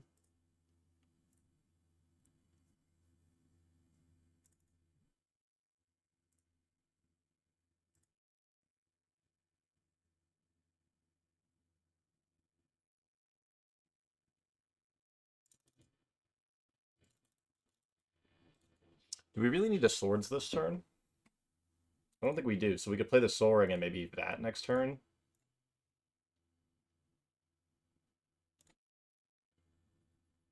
We still have Negate up.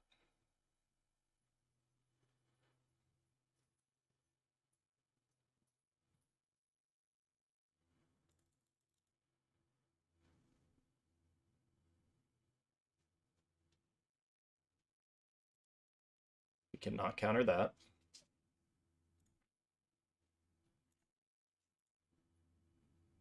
We're going to find the Sunken Hollow here.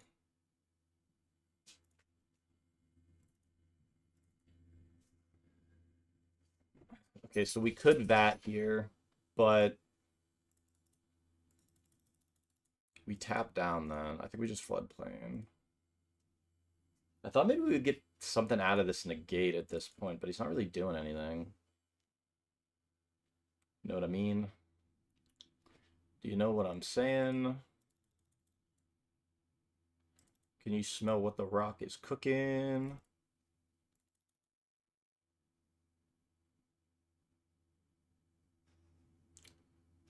Okay, we can swords this guy, so not the biggest deal.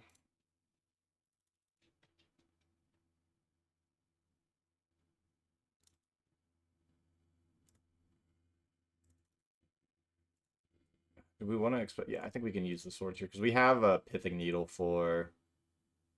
Okay, that's pretty good.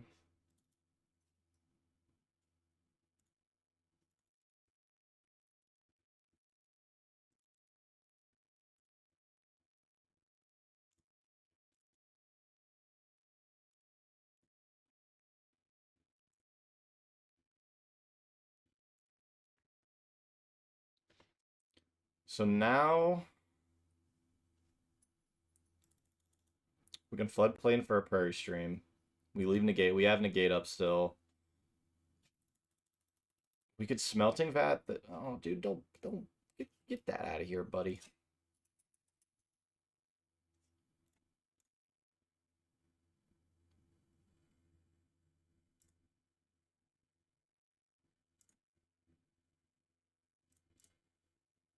We're gonna convert this. Oh, buddy, no, no, no. That seems pretty good.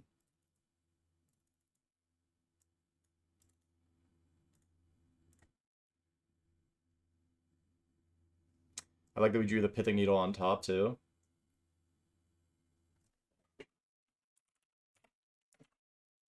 So this is gonna name Blast on the start.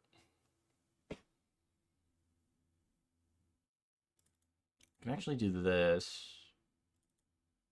So this is gonna expose us to Lair of the Hydra, but well, how much do we care about Thespian Stage? I feel like we need to do this before Thespian Stage comes down.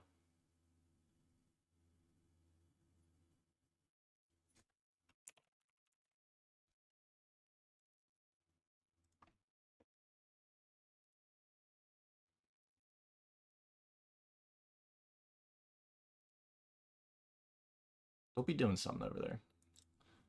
I don't like what you got going on over there. Happen things, draw cards. Okay, draw cards.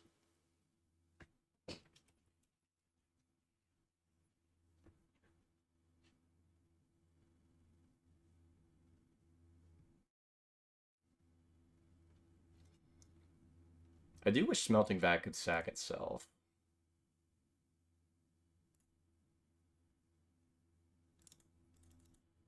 My liege. This is kind of awkward though because we could get the Foundry in play. I don't think we're in that much danger for Foundry getting removed, and we do have the negate.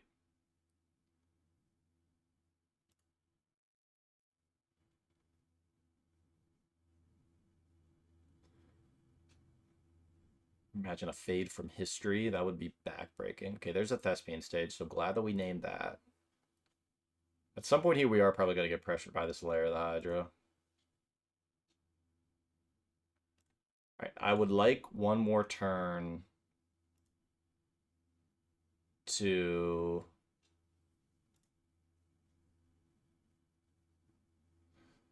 One more turn lets us Smelting Vat. I don't think we care about that. Oh, come on, man.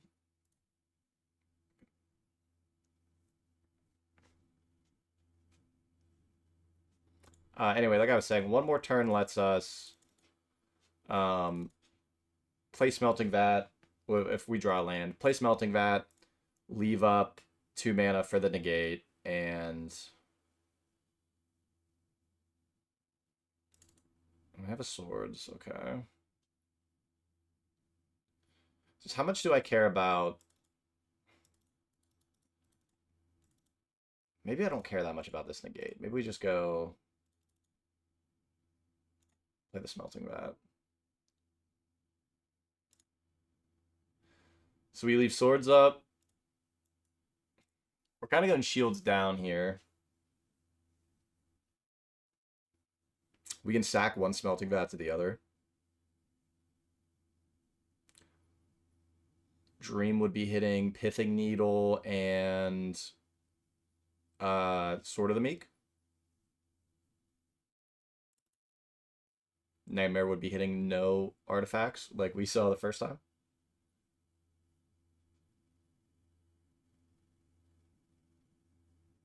Yep.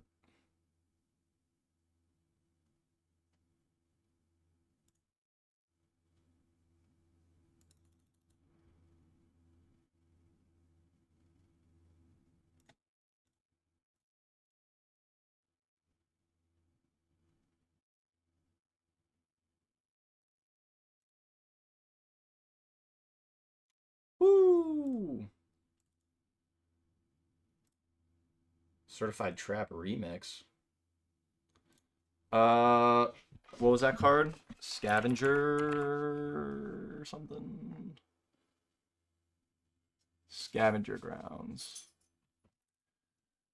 All right, I am... This is not sorcery, right? Okay. I am okay waiting. And then we will leave up mana for Smelting Vat.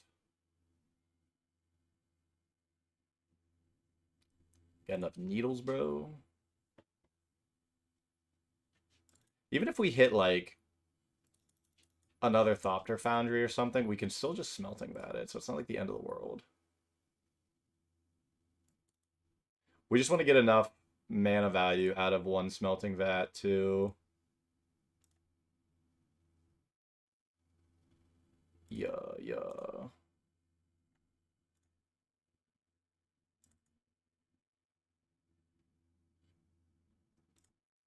We're going to do this once.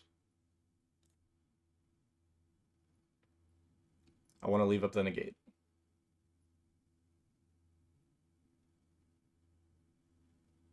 How do we need to calm down, brother?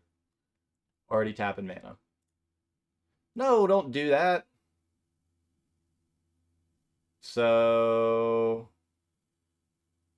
This is fine. Because if we negate it...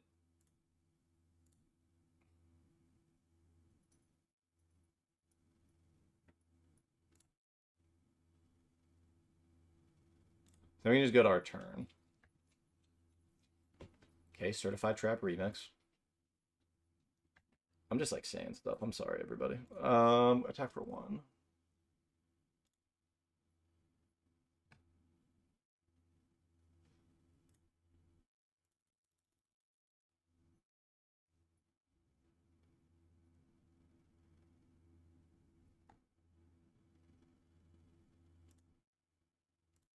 I think that's fine.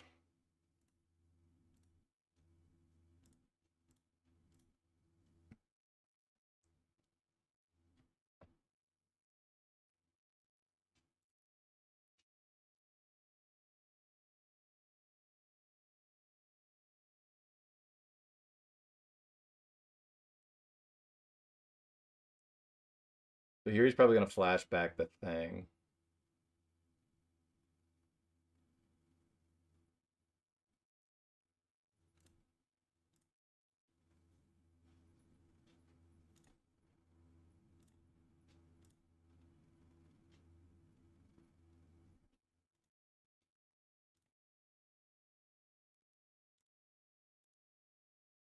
Oh, still learning the order. And this is him going to be responding now.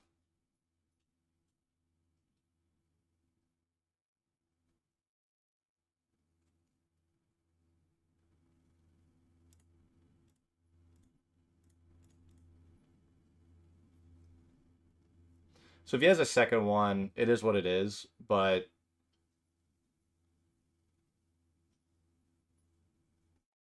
he had a second one.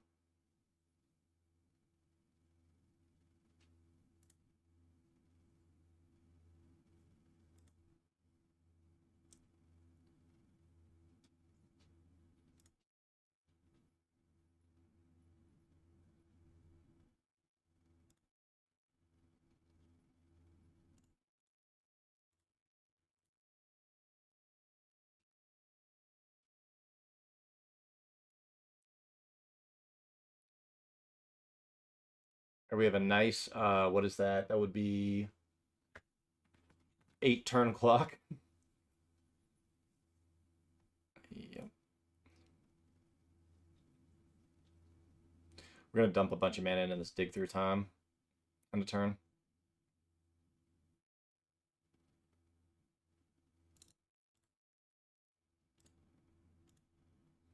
Don't do it. Don't. Okay, thank you.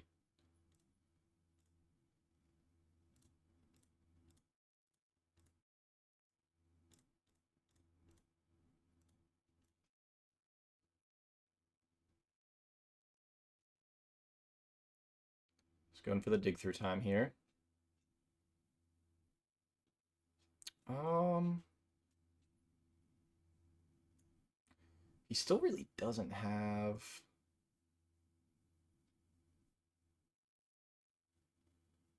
Take a prismatic ending for the chance for a dark depths. Although he's so far off dark depths. Maybe it's just lose focus and then astrolabe.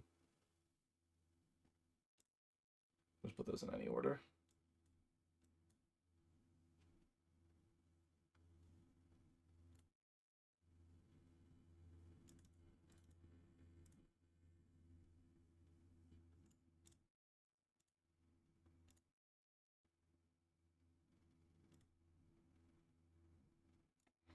Play this astrolabe just because it gives us other lose focus pips, which we otherwise don't have right now. Ooh.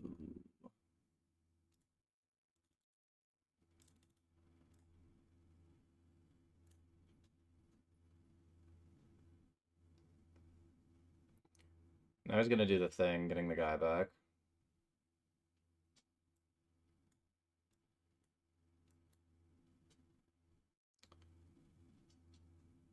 I don't think we want to respond here.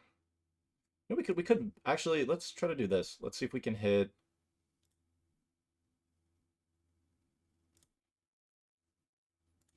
See if we can hit another soul guide off of this.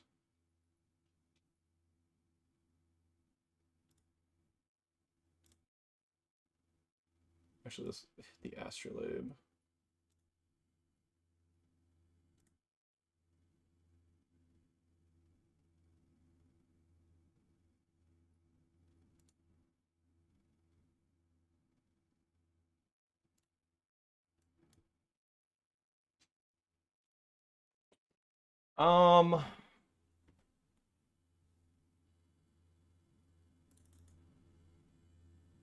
We're gonna hit the turn to Earth.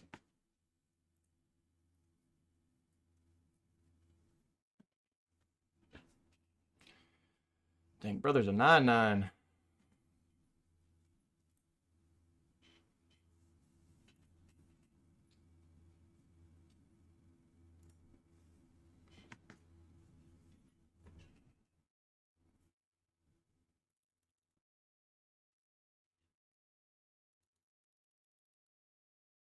Man, we've both seen so many cards this game.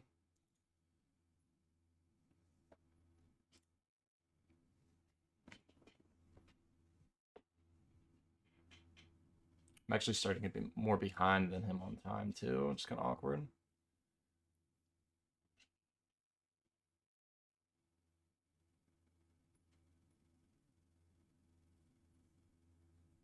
Big Hydra.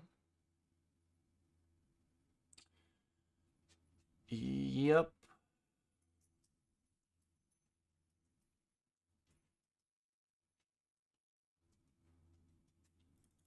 So if we're here, I think we have to. This doesn't have, either of these. This can't be blocked. So I think we're gonna convert this.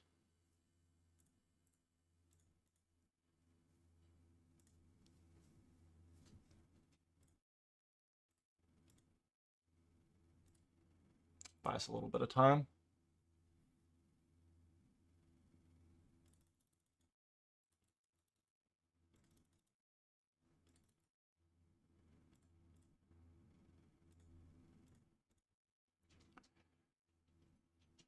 Okay, we did hit the stern dismissal for his guy, so that's pretty good.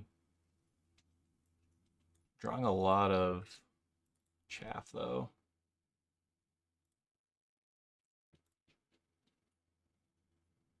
I think we can just swing out here.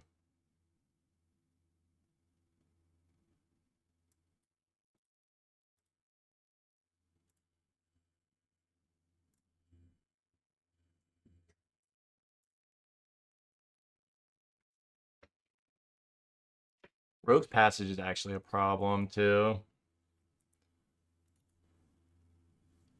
Because he has 10 lands, so 11 lands.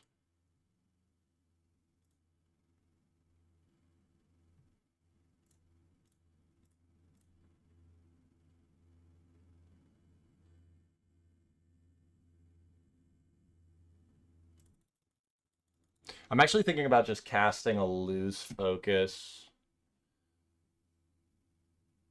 Ooh, that makes things tricky, though, because I'm gonna let that resolve. He's probably just gonna dump his hand. Can't replicate this. Oh, sorry.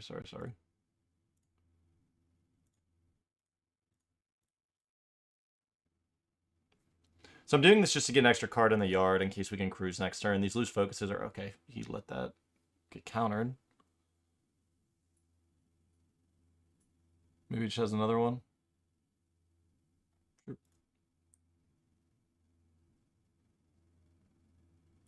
Where's his scavenger grounds?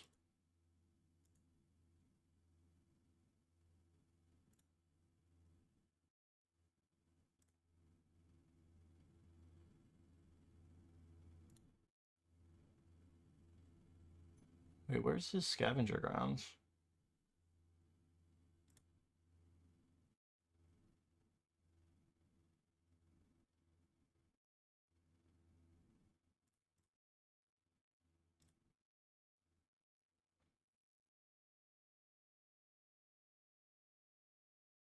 I don't know what I'm missing. I don't know where his scavenger grounds went.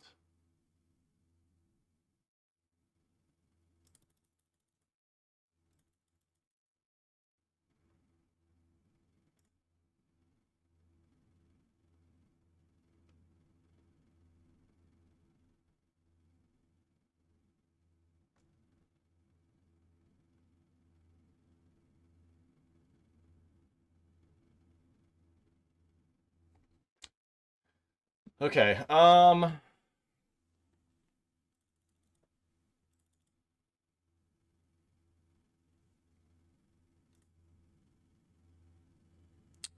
don't think it really matters what one cost we're trying to cycle here, so it's fine.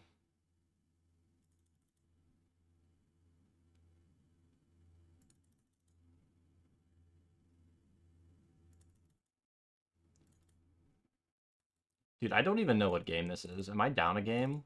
Are we tied? Is this game 3? He's so much mana though that we have to. I'm gonna start here.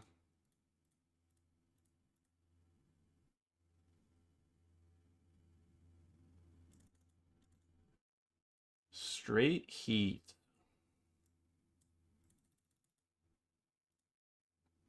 He has Rogue's Passage, so I can't even block.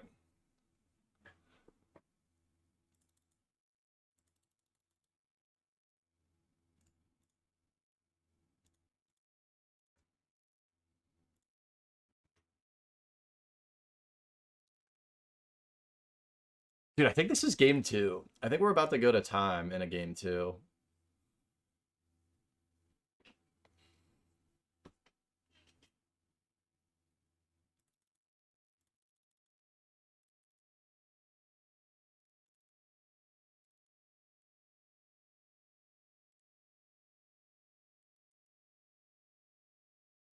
Dude, I don't know where the Scavenger Grounds is, but...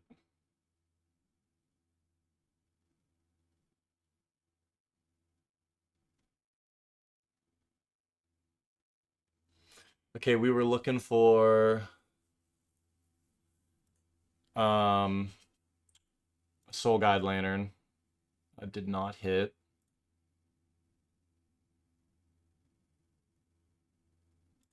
That is kind of funny. We did hit that.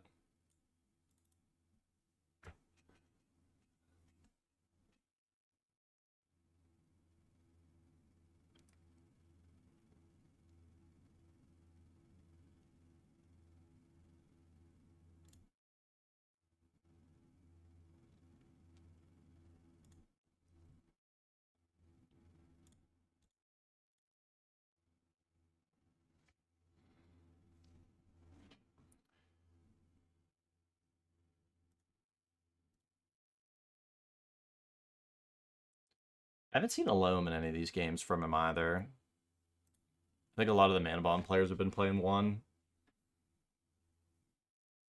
This is so tough though. Like this just seems like a really, really bad matchup. Oh wow, we got a couple more. That's good. So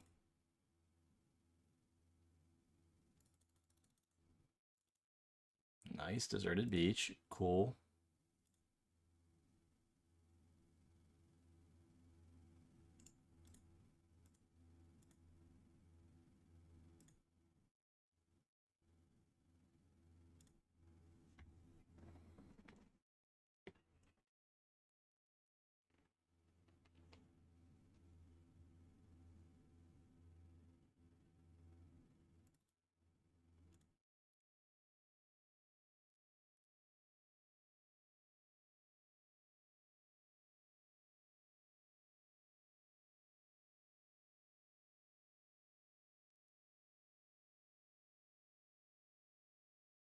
Oh boy.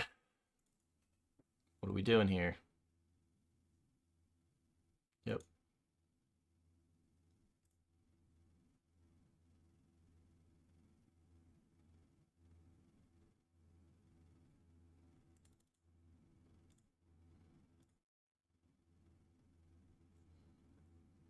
Oh my god, this card is so good.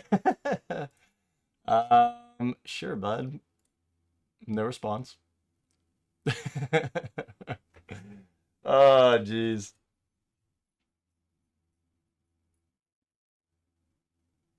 Yikes.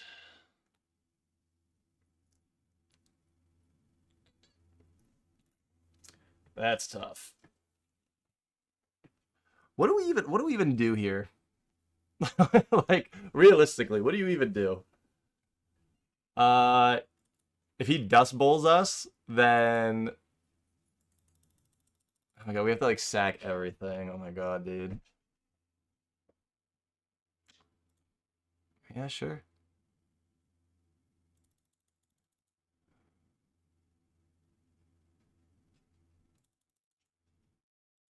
Okay, so we would have to sack everything, which I think just makes us lose. Or we can rev for one and try to rip.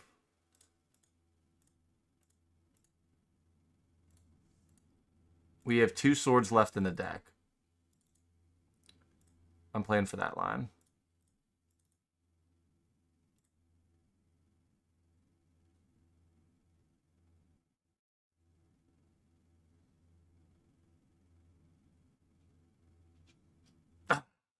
I didn't get there, so we're gonna concede. This was like a back-breaking one. This was exhausting. But GG's to Adel. I mean, I think that overall we're not favored here, but definitely a really sweet deck. All right, now we have a match against Black Viper. We've played Viper on the channel before. I think normally plays like similar to the ground. I think graveyard decks in the past, which would be crazy considering that we have a Soul Guide Lantern in the starting hand.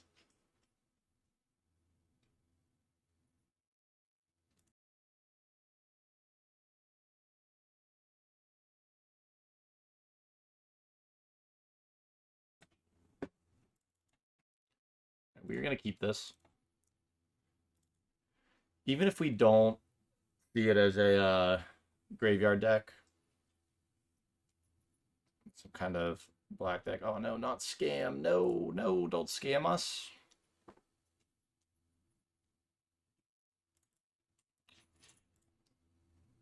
This is kind of bad news bears. Bad news bears for us. So if he has a scam effect now, he doesn't need to worry about the lantern. If he has life death, yeah, that's it. He's taking that.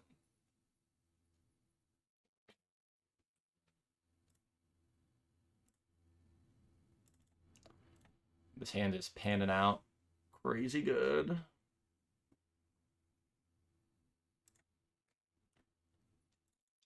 It's kind of crazy because like you want to play Sphinx a lot of times, even if not in the main, even in the sideboard. So that way you can tinker for it. But the really awkward thing is that we're drawing it in like almost all of our games. Taking our counterspell here for sure.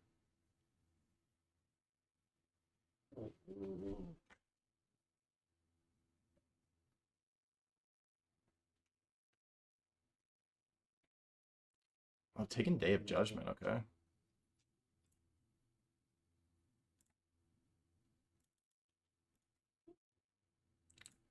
So then we can just pass here. If we really want to counterspell something, we can fetch, but the goal here is not to hopefully have anything come down that we need to fetch for, because we do want to save this for a duel.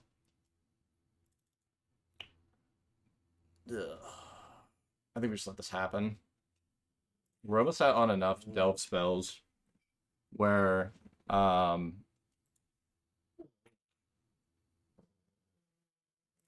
dog is growling at a ball that she lost under the desk.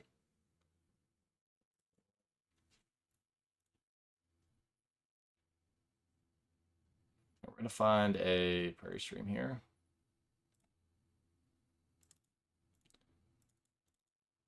Well, it's not terrible. I mean, I think it's the best thing we could be. I mean, it's the only thing we can do this turn actually. So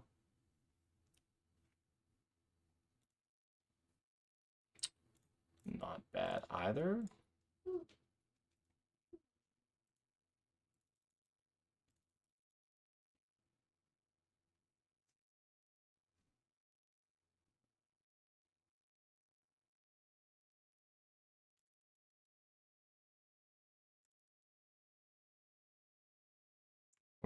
It would be kind of huge if this was an Inquisition, knowing that we don't have anything in hand that can hit it. That is.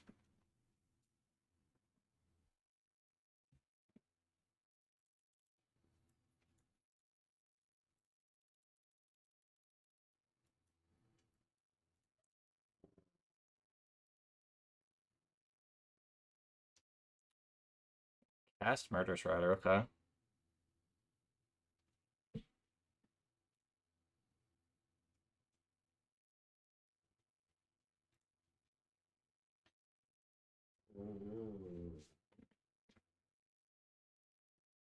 We'll get our turn.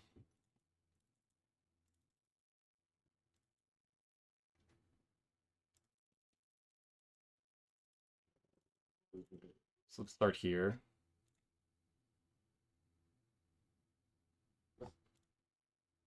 Draw another lands. Okay, untap land. That's huge. So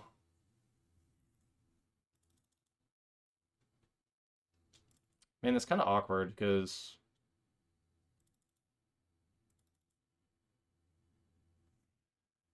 let's think about this. So I want to do this. We can pay, I guess we can pay the 2 here. Leave up 2 mana.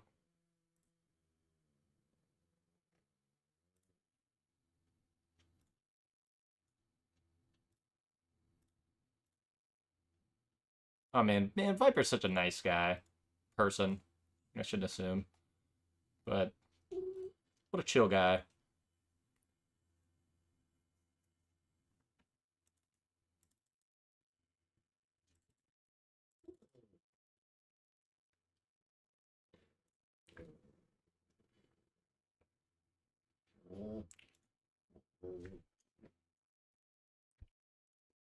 I gotta get the ball out from under the desk after this game. It's gonna be forever if I don't. Blue.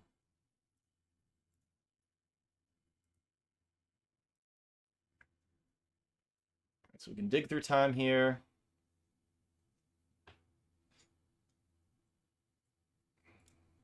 Got 4 lands, so we would go... Okay, we're actually even on lands, so... Lands would be even...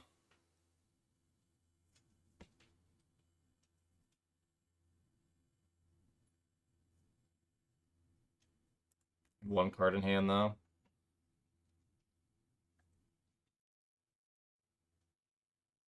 Let's do this. Any order.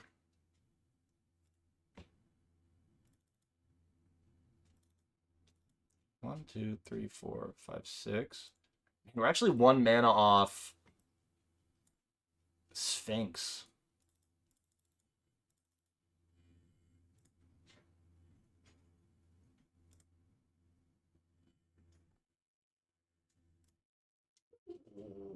So we're gonna do this. All right, if we balance here,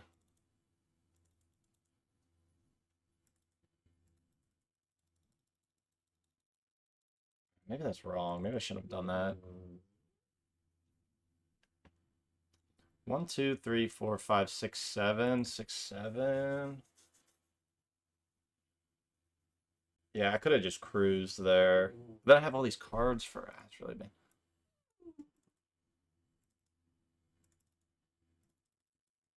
I'm really trying not to be heartless to my dog, but it's actively distracting me.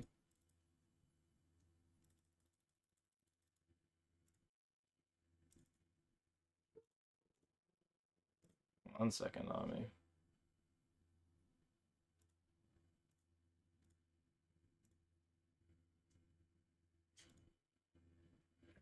Okay, so I think it's actually, and then we keep this. You don't like that? You don't like that choice?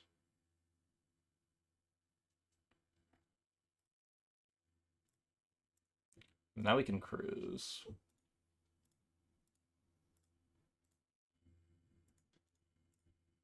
Up, up, up, up, up.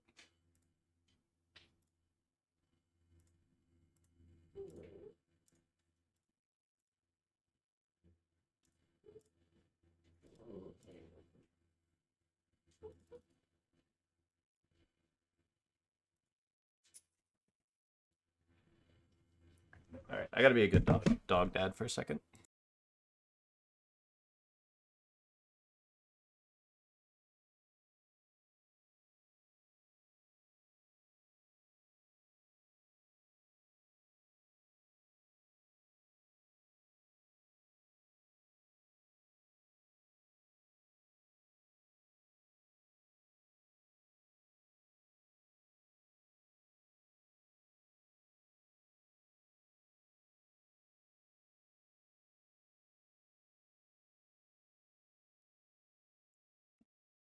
Okay, we have given the dog the ball. We are back.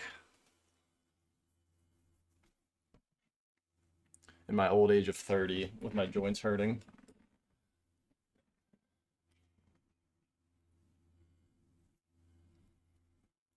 Might be a tough one here for them. I honestly think, I honestly thought it might have been dig through time that they'd want to take, because I'm basically at the point where I can cast it again. Sword tier's pretty good. And I think... No, I'm going to be 1 mana off of doing both this turn. Because I have 4... Oh, no, I have enough mana. I'll have exactly enough. How fortunate. How fortunate are we? Look at us.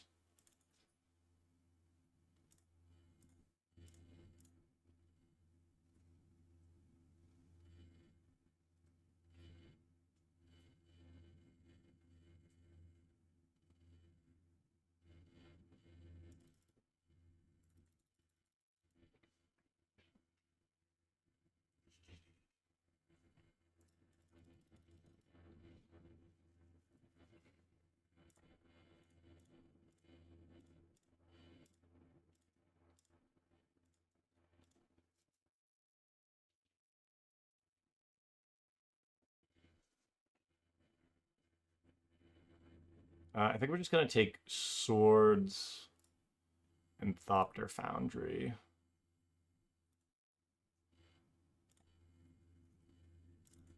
Pretty good draw there.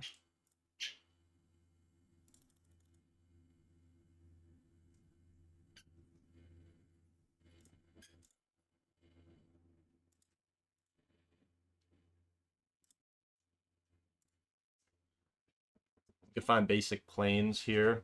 Just have an untapped source. Oh, Nami, please do not squeak your ball this whole time.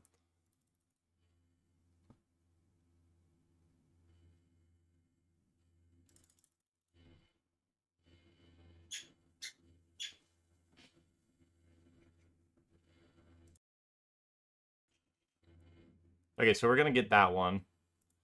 Looks like they didn't have a way to interact with the Thopter Sword there.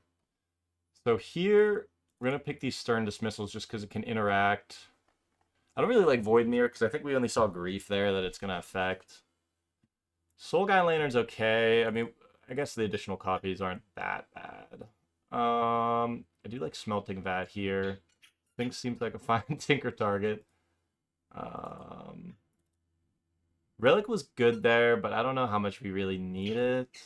Nami, I'm gonna have to kick you out, buddy. I'm gonna have to kick you out, little girl. I don't like Prismatic Ending here because it seems like a lot of this stuff's kind of too expensive. 2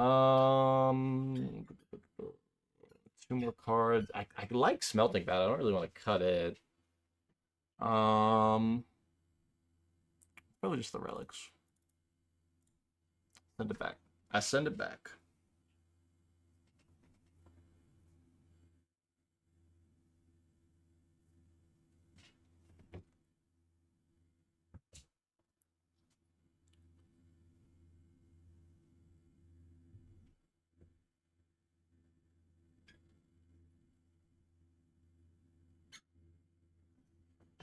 Probably checking to see because we are kind of like the nice thing about a lot of Thopter Swords in this list is you're just like a normal control deck and then you just pivot real hard. So kind of tough to sideboard into sometimes. This hand's okay. Only having blue is a little tricky, but we do have Lantern if he doesn't have the Scam turn 1. If he does have the Scam turn 1, he has to take it, and we do lose focus. Tricky thing about that is if he does get the Grief out early, we don't really have a way to interact with it until we hit a white source with the balance.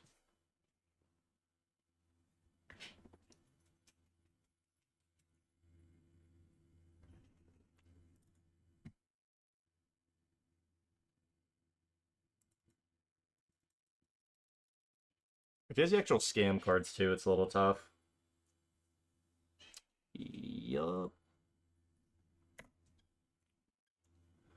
We'll just 6 here just so that way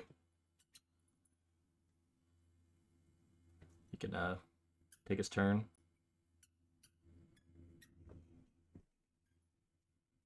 Okay, so he had the Undying Malice, so probably taking maybe just double lose focus or maybe lose focus balance.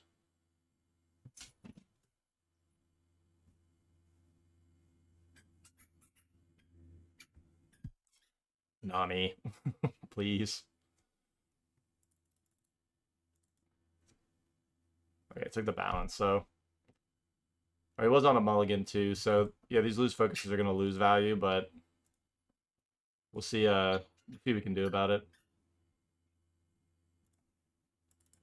We do have a dig through time though, so if we're able to at least cast a couple of them.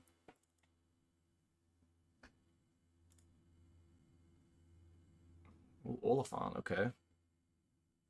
I am an Oliphant fan.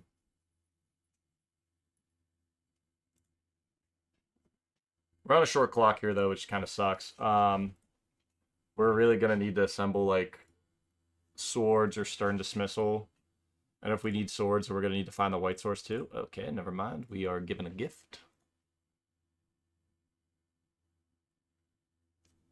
So we're gonna wait a turn on this just because we want to be able to stern dismissal. And then leave mana up for like life death.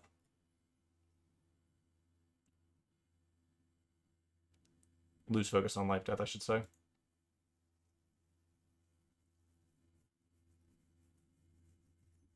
Because you could go scam and okay, now we can actually do it now.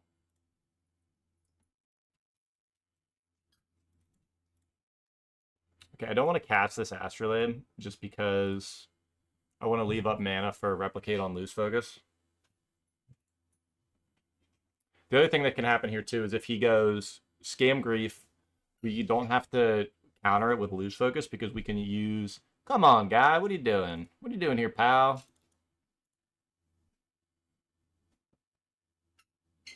We're gonna let this resolve. Sucks that we're gonna lose something, but we want to be able to counter the grief. You might just take dig through time.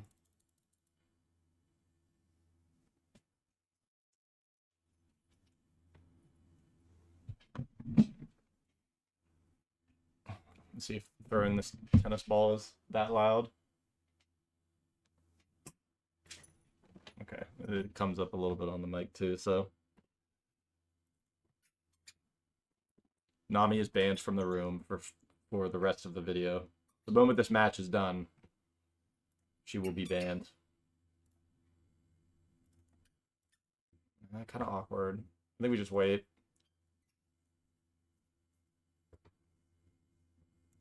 We can cast this lose focus next turn, then we can actually dig through time.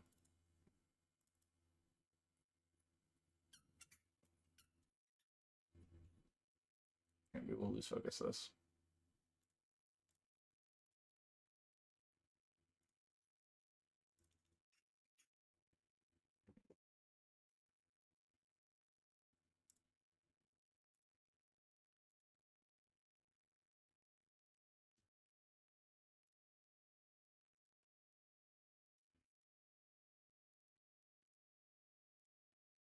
Alright, so we will Astrolabe. We have mana up for dig through time now.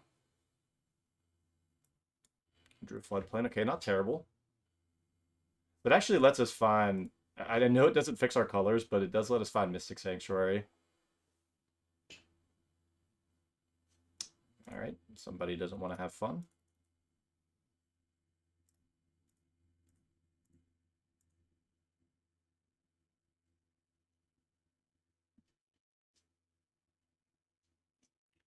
I'm actually kind of fine just finding like lands.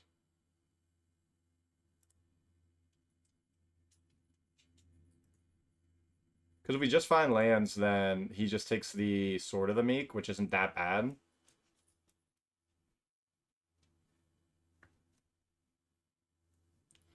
Thopter Foundry lets us sack the Astrolabe and oh,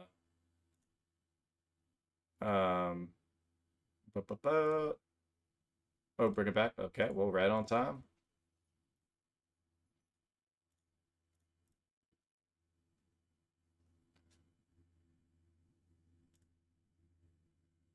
And now we wait.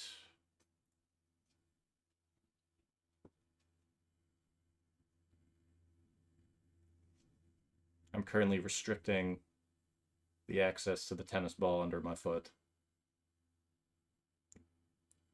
Nami does not know what to do.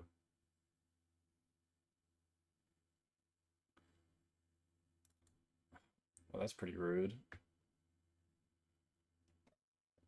Do I want to get rid of this Astrolabe?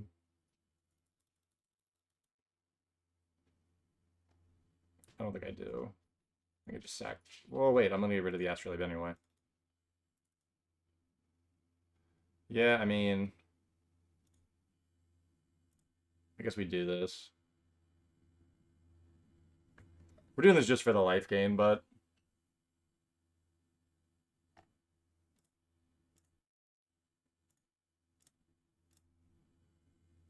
Getting a little quicker with the clicks.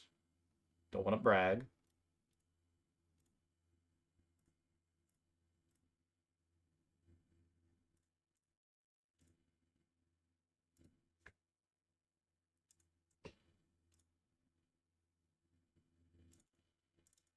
Okay, kind of funny. I don't really want to expose this. Well, I guess in play, like, if this eats a meltdown, that's not that big of a deal.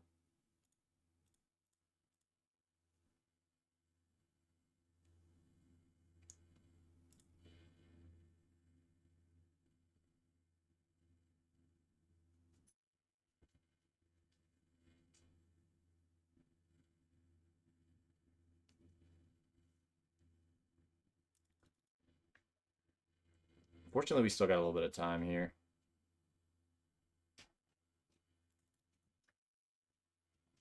Although next turn I can go floodplain for the Mystic Sanctuary, put it on top, pick up Dig Through Time. And then we'll just have enough mana in general just to do the thing. No, don't do this, guy.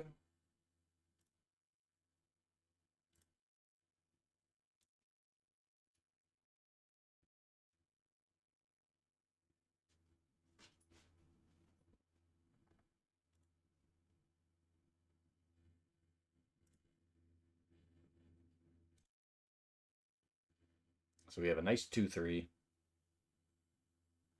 Loses the race to the grief, but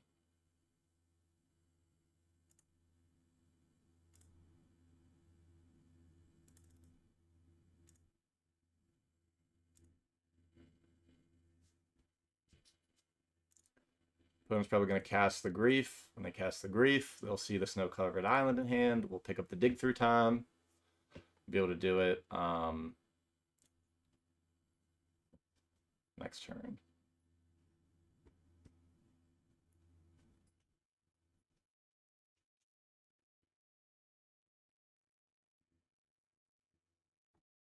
No response. No response.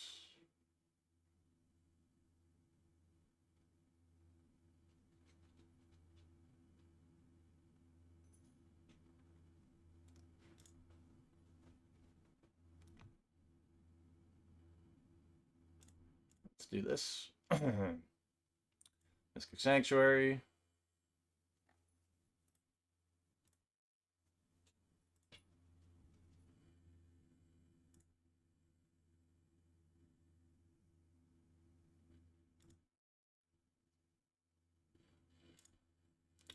This is a given.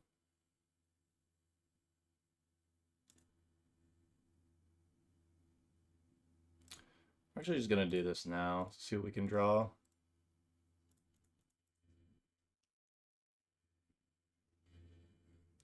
Ooh, Tinker. We could Tinker.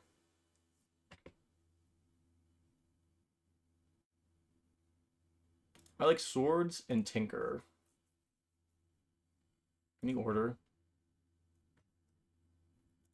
We can do...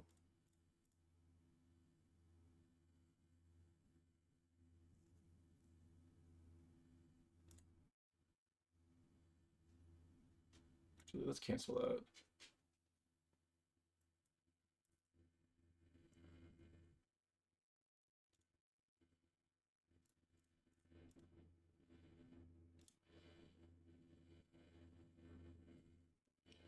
I think we just find Sphinx.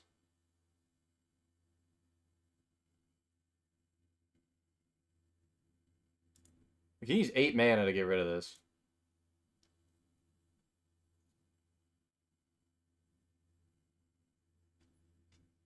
He needs 8 mana and he can't double bolt it. I'm also not sure what black removal he's playing, but he can't Shriek mod if he's doing that for Scam.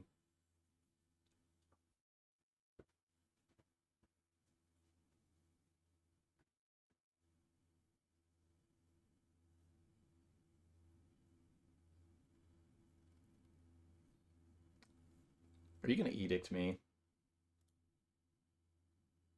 Don't edict me. Don't do it.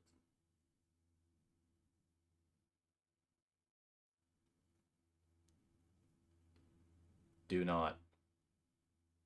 Come on, guy.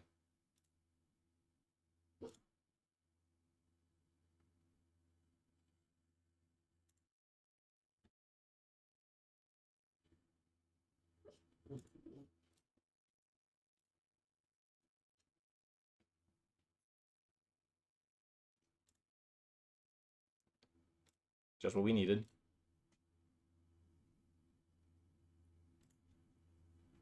No point in holding that because he could draw like Inquisition or Duress, and then he's gonna take it from us.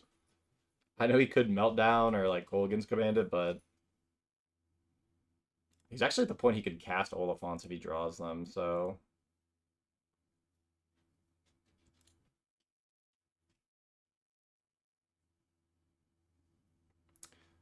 This deck takes a long time to win, obviously. No, no, no, don't do that. What are you doing over there?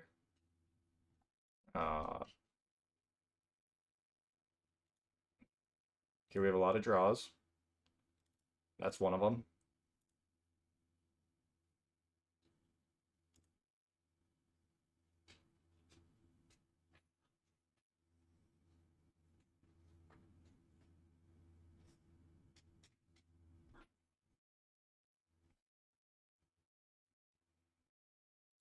No, this is not good.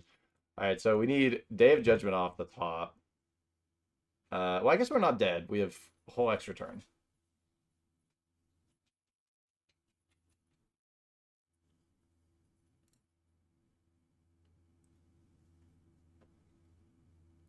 They'd have to have Bolt, which is a possibility, but...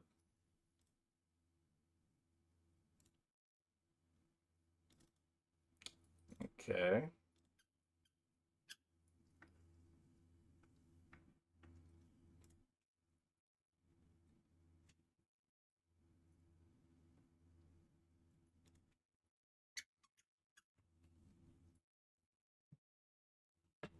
So we're going to go to 1. We have a couple live draws. We could... Sword of the Meek gets us there. Or not Sword of the Meek. Okay, that's good too. They could have a scam card here. Scam card would get us. They didn't have a scam card.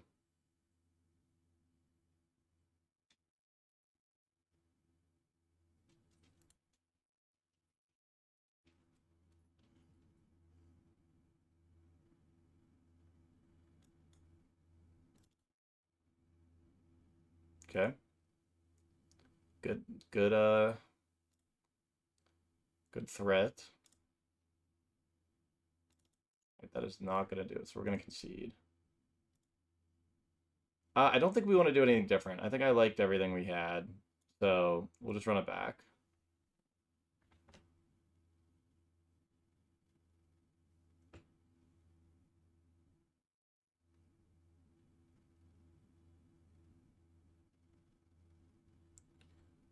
Do. Need to get Smelting Vat online there. With all of our artifacts we had.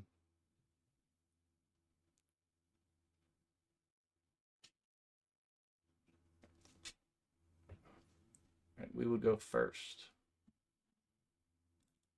Ugh. We're gonna mulligan it. I must what the heck concede. That would have been bad. We will keep this.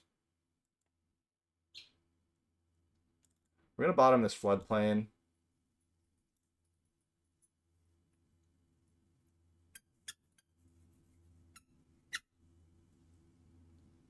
Also a mulligan for Viper. See what he goes to.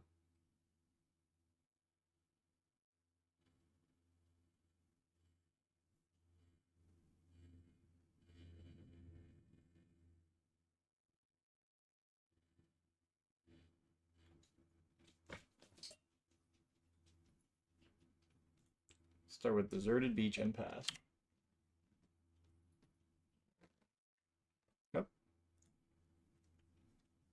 Thought I hit F6, but...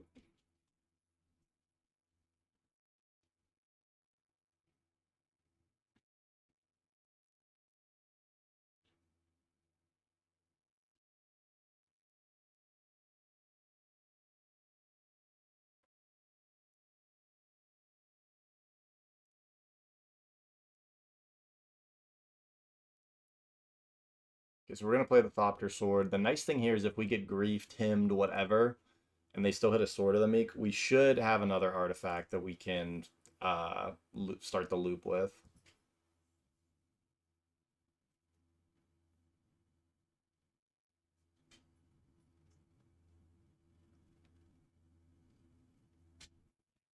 He had multiple copies of Meltdown, though, so his hand may not fully pan out.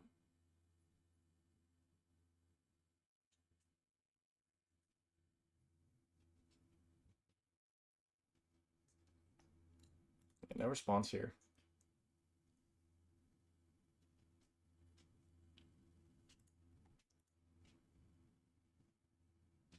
Like we can actually F6 here. Took the cruise, okay. We're a little far away from cruise, so I'm kind of surprised with that.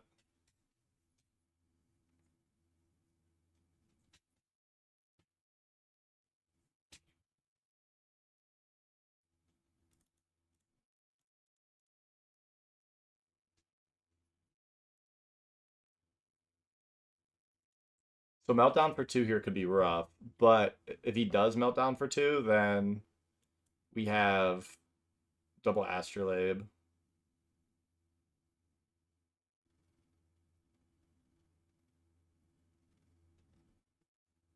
Okay, just a Braid.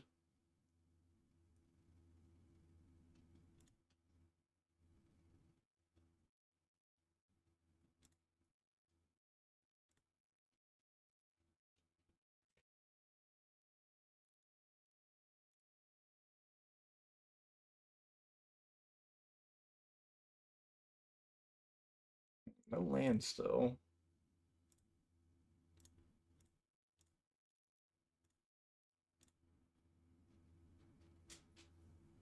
We had to filter the mana through the other Astrolabe just because it's snow. In case anyone saw that and thought it looked weird.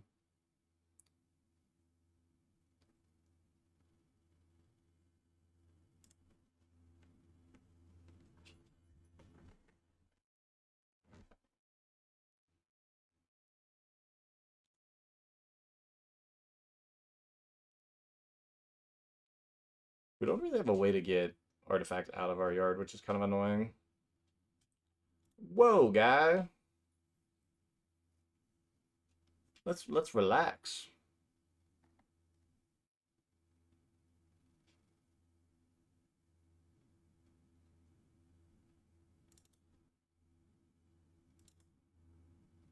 Does he have to wait?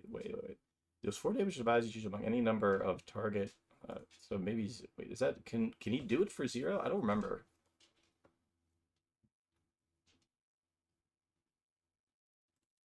He might be inadvertently killing his grief. I don't remember how Fury works if you only have creatures. I feel like you're just able to like not.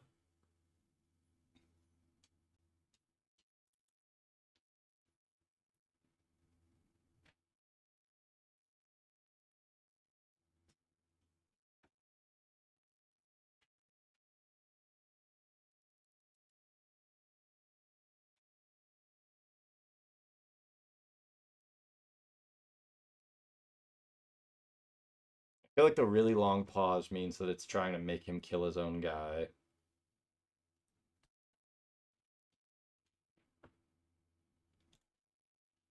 Okay, maybe it's not.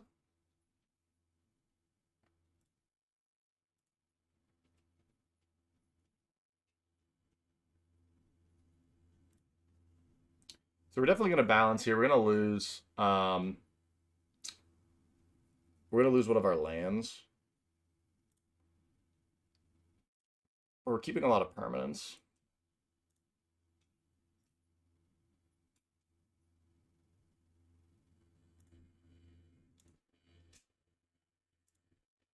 Do this first in case.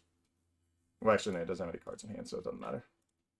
But still just playing it just to get the permanent in play. We're going to sack the snow-covered plains. Sack 2 lands. Oh, shoot. Oh, wait. I misread that. I was like, do we have to sack 2 lands? Wow, indeed.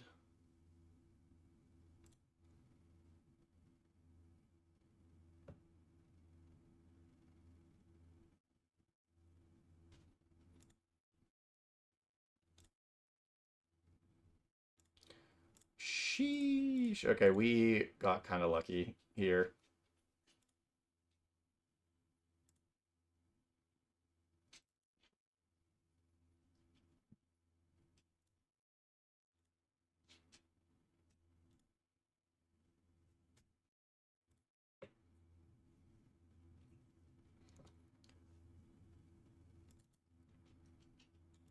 Now, if he draws a meltdown, we are kind of in a bad spot.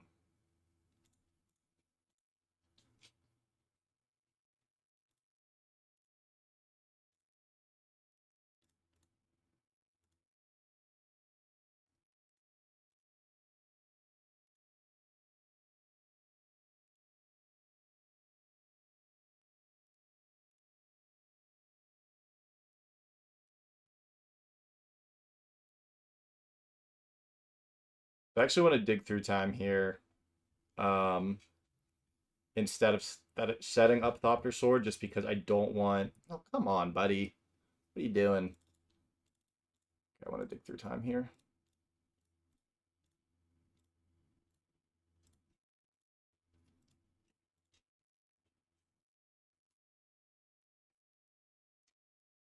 Um,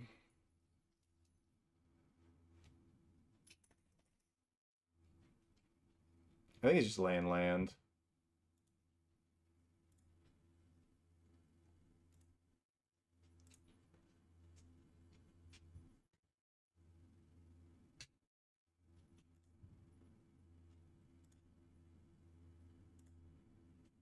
Funny draw.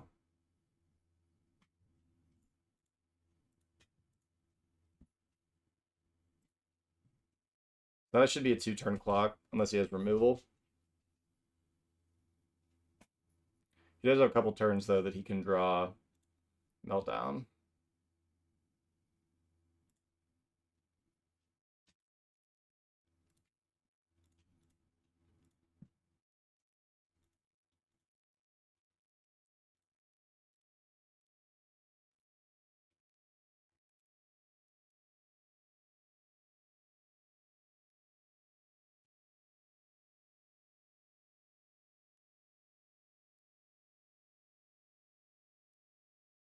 Another Foundry's good just in case he does have removal.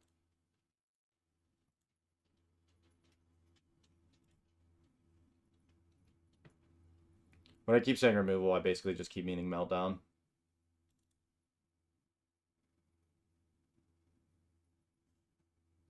Yep.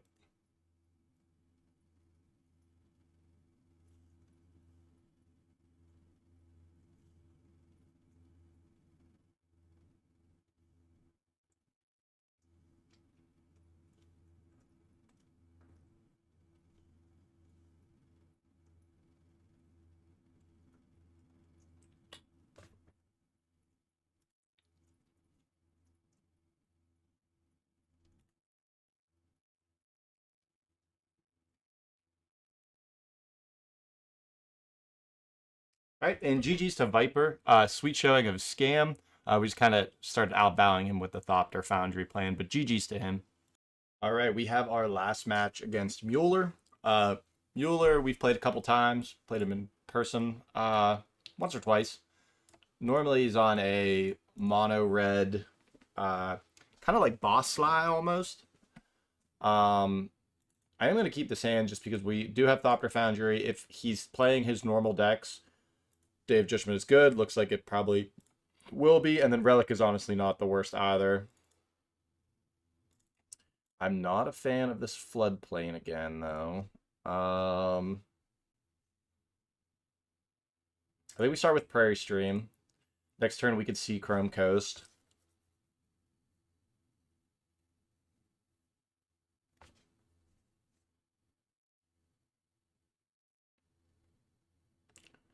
No, buddy. Come on. We're just having fun. We're just having fun, guy. Alright, Seachrome Coast. We're going to take a decent bit of damage from this Eidolon, though.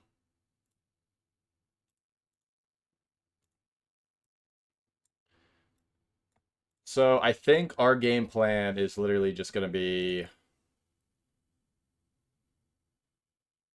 Hopefully he plays a couple things so we can clean up with Day of Judgment. Hopefully we don't die before then. Ugh.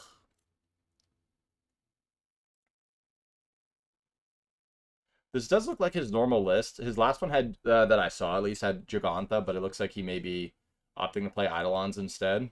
Maybe some other cards.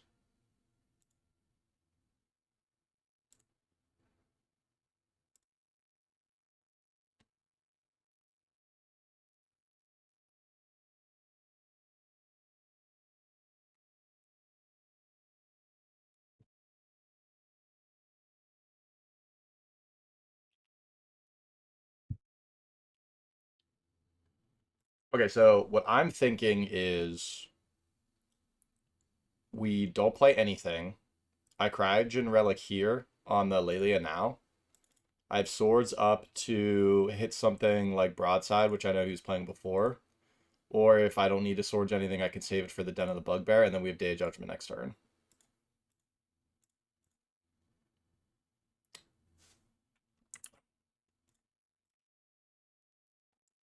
Judas, baby.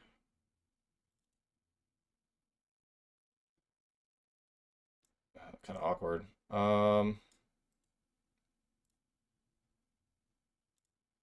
getting rid of this floodplain.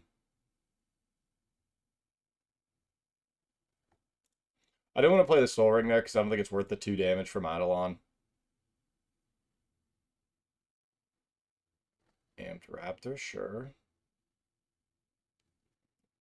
Best hit here would be a creature that we can clean up with Day of Judgment.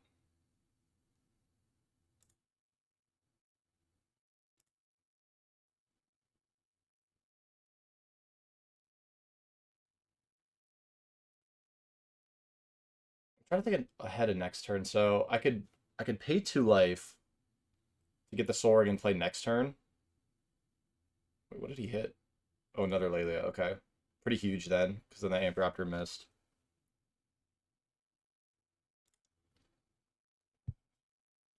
Yep.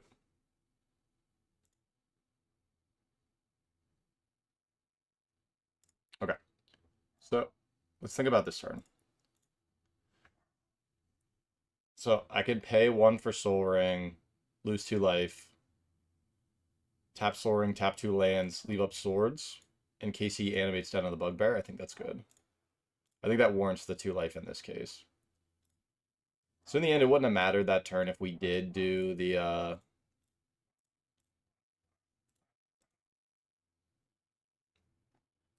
there we go. Yeah, if we did do the Soul Ring that one turn, but...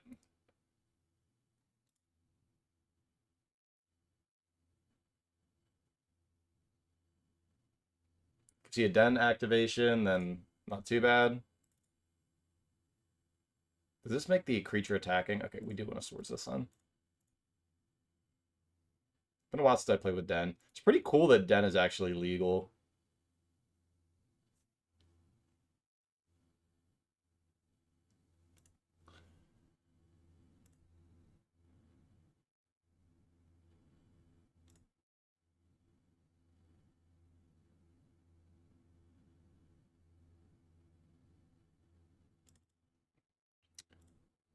So we could rev for 3 here.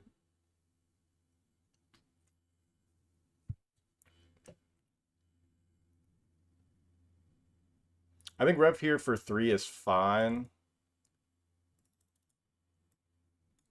He's only got 2 damage in play.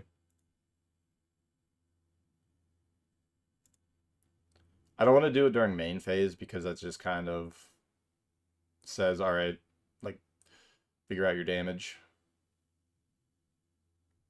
Amulet's fine.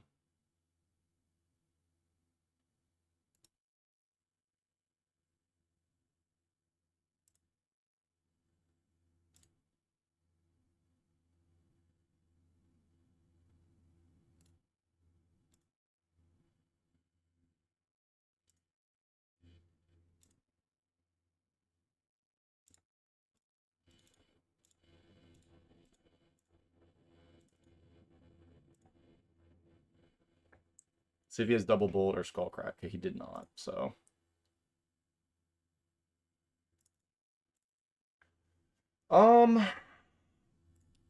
Let's start here.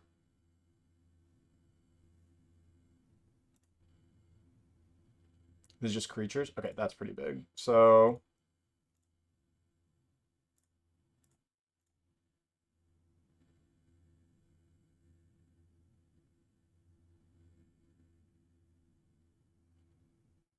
did I play land? I did not. Okay.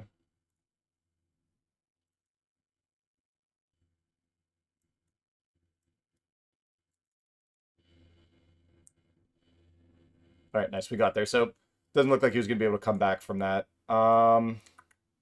Post board. What do I like here? I like Stern Dismissals, even though there's a lot that has haste. It's just 1 mana to um, maybe like pick up a Lelia for a turn or something.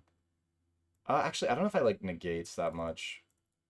I think he's more low to the ground now.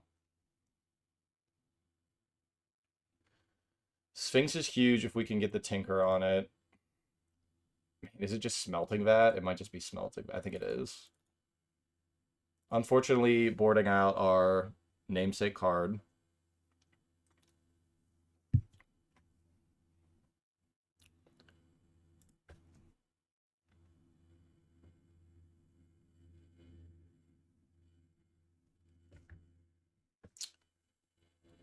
This hand is fine, actually.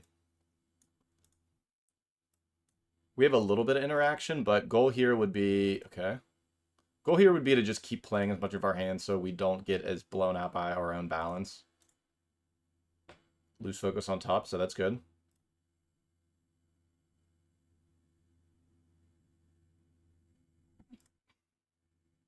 Alright, Tormod's Scripture.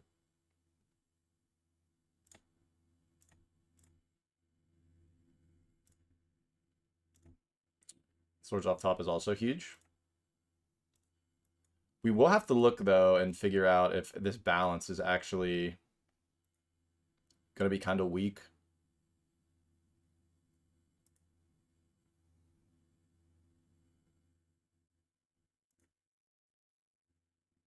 Nice, swords on top. We're revealing a lot of information, but unfortunately the information's really good for us. I think we're going to Prismatic ending that this turn. So we have double swords. What we can do is we can go...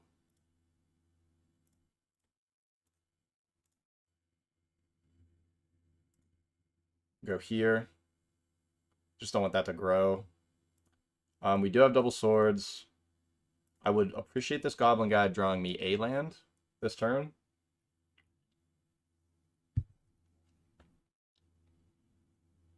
Broadside, okay. There's a chance his Tormod Crypt's getting thrown. If it's not, it's not that big of a deal. I can't remember. Dude, another swords. Holy cow. Okay, yeah, so he's dealing the extra 2. We'll go to 10.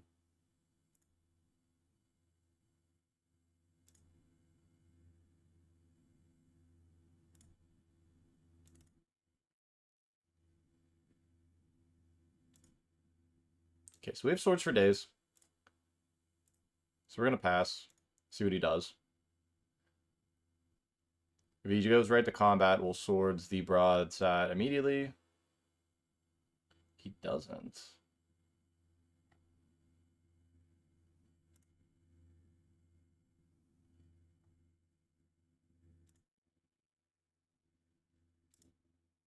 Revealed cards another Amped Raptor.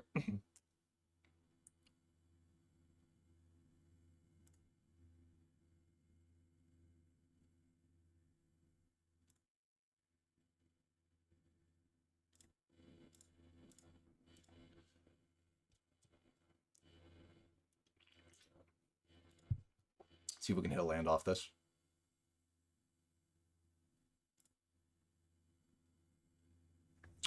Relic.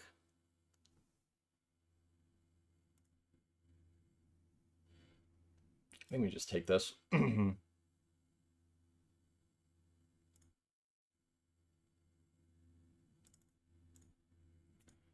just going to balance here. We're going to lose a lot of cards. Bolt me. Okay, so... Does that change anything?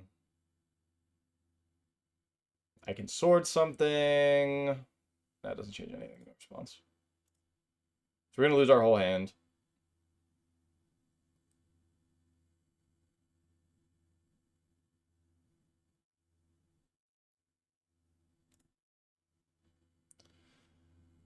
What if there's a world where we're just supposed to swords all of his stuff? It's probably better, so let's look here. Yep. So we could have went swords.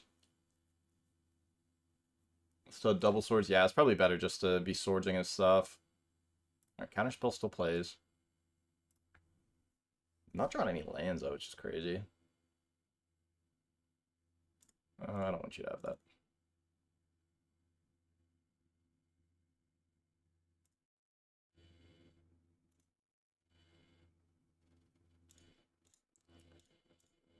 It does play.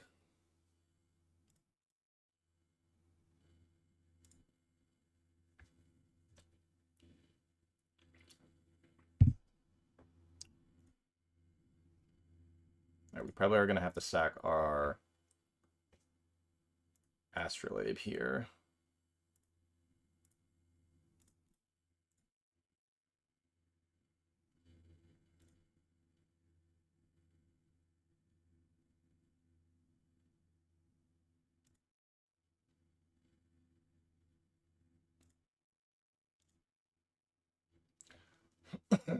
So we have a loose focus for whatever he plays.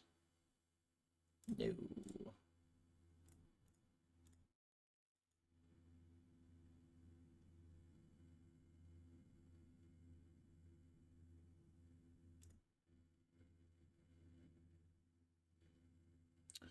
See what he puts on it.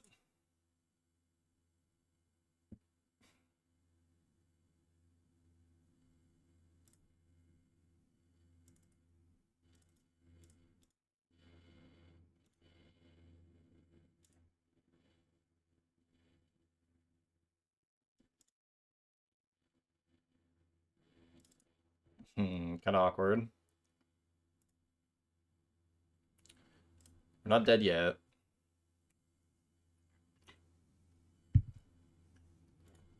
We're going to have to lose our Foundry, though.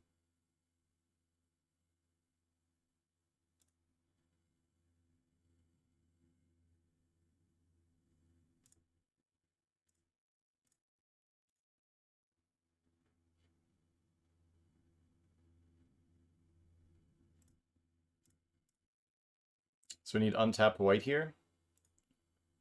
Or single targeted removal. Okay, we might be dead.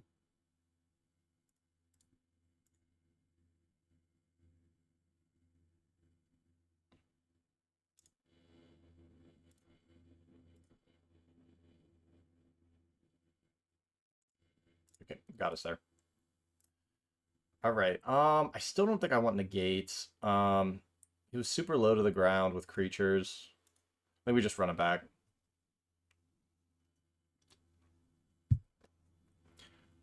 Just got a little too aggressive with the balance there. Should have utilized all the swords. Even still, like, we have Relic. We had Relic, Sphinx's Rev, and something else in hand. That Rev we were never casting because we were still stuck on 3 lands.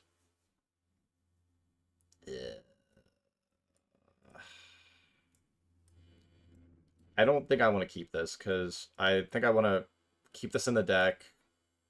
The rest of the hand doesn't do a whole lot. We're only on 2 lands.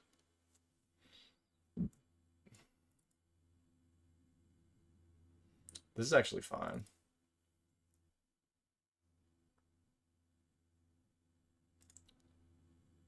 Okay, is it... Do I even keep Soul Ring?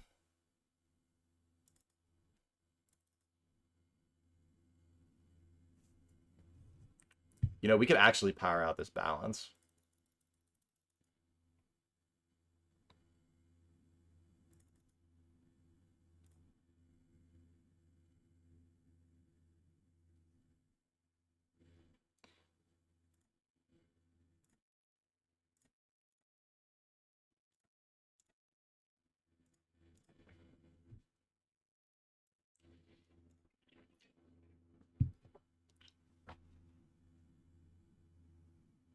Yep. Now, can we wait enough turns to let that Kumano flip is the question.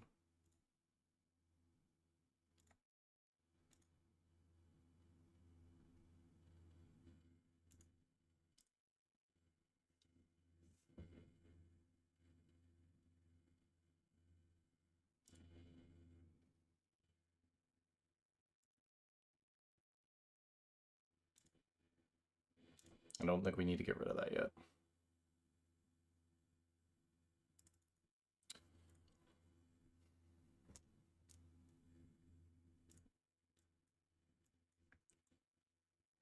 It's fine. So I think we're going to lose focus whatever he does.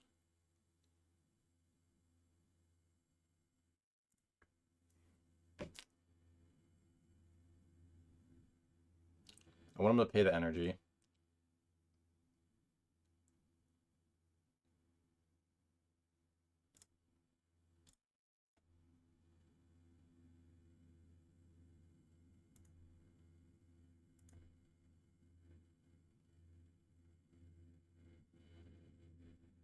Okay, we don't want you to have that.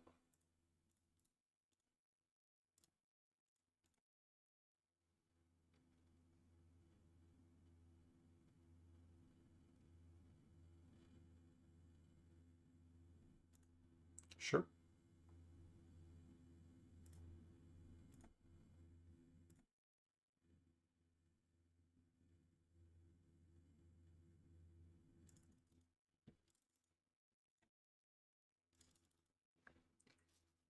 I can get him down to 1 card, make him sacrifice a creature.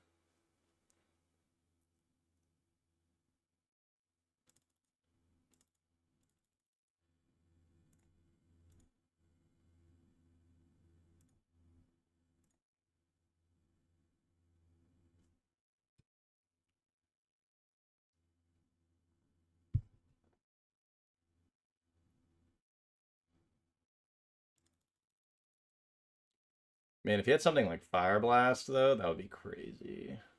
Alright, discarded 2 lands, so... Not the best, but not the worst. He does get free reign this turn to do whatever. Okay. Don't do anything drastic. Okay. Not ideal, but...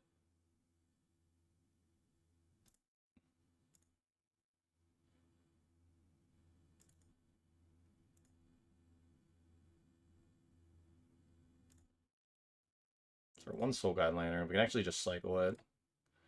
Let's get rid of Amulet.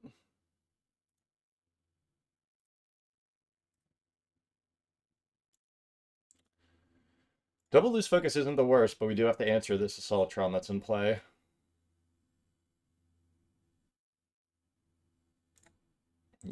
No, no.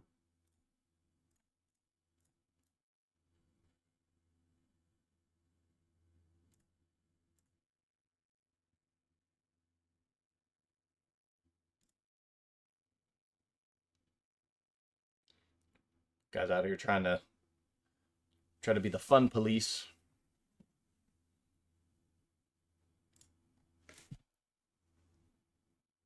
We still do have a lot of draws. We have a Thopter Sword is very good here. Any of the Delve spells are actually really good.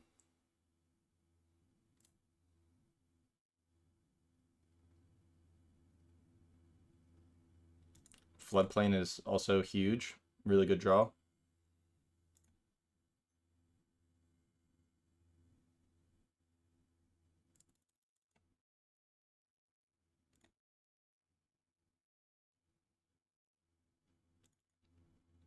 So we're on like a 3-turn clock here.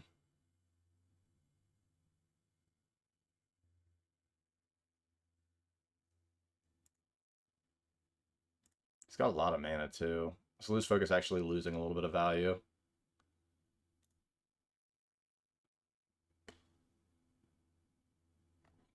Can't really answer that.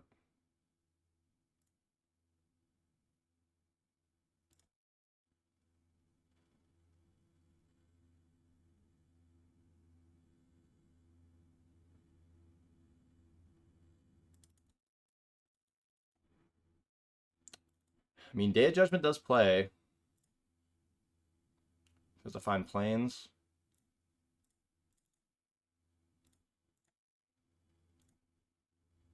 Buy us a little bit of time.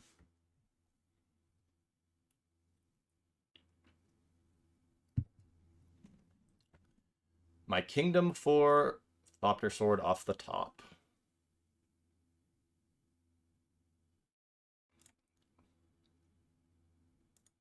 What we can do here is we can just try to counter this. The only reason we're trying to counter this is because he has to spend the 2 mana to let it resolve, so then he's not getting the spell off of Lelio.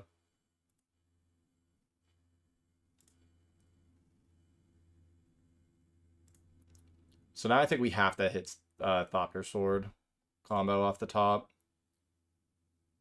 Okay, it wasn't going to be able to cast Broadside, so that's okay. But I think that's the only thing that gets us there, because Swords and that won't do it at this point. Okay, pause.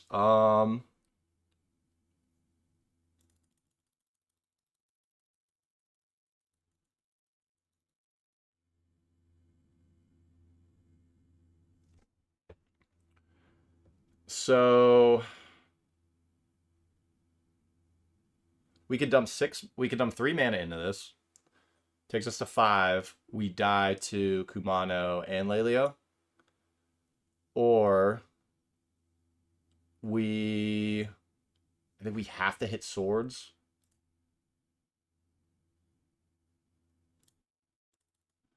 We draw 2, leave up a white, hit Swords to Plowshares and the 2.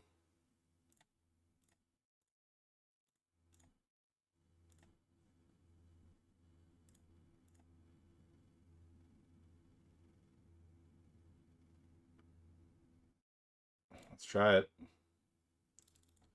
Oh, we hit the Tinker, though. Yeah, it's going to be it. GG's a Mueller. Kind of kept some awkward ones that had the mulligan down, and then game 2, I definitely should not have got so aggressive with that balance, but definitely his iteration of Red Deck wins. I think it's his version. I don't think I've really seen anybody else play it, so really sweet deck. Pretty cool to see that he's still doing well with it, but GG's to him. To end the video, our final record was 2-3, beating Nadu, Rakdos Scam, while losing to Dredge, Red Deck Wins, and Manabond. Overall, I think the deck has solid legs, which makes sense since Blue-White Thopter Sword is already an established deck. I do think that Smelting Vat may not have what it takes without some heavier support. Well, I did use it a few times in games, it almost felt like a liability sometimes, and 4 mana can be a lot for a card that doesn't immediately win the game. Outside of that, the deck overall is very solid. A couple changes I would make would be swapping Floodplains for Glacial Fortress. While finding Mystic Sanctuary is a strong play, having so many conditional tap lands was tricky in some games. I also want to get the last copy of Lantern in the board over a Negate. Finally, I'd want to swap the Negates out for either Spell Piercers or some other unconditional counterspell. If you guys like the video or have something you wanted to share about the league, the recording, or the gameplay, please let me know below. Please check out the next viewer submission video, which is going to be for Joshua's Phoenix Dominant, down in the description below as well. Thank you guys for watching, and I'll see you next time.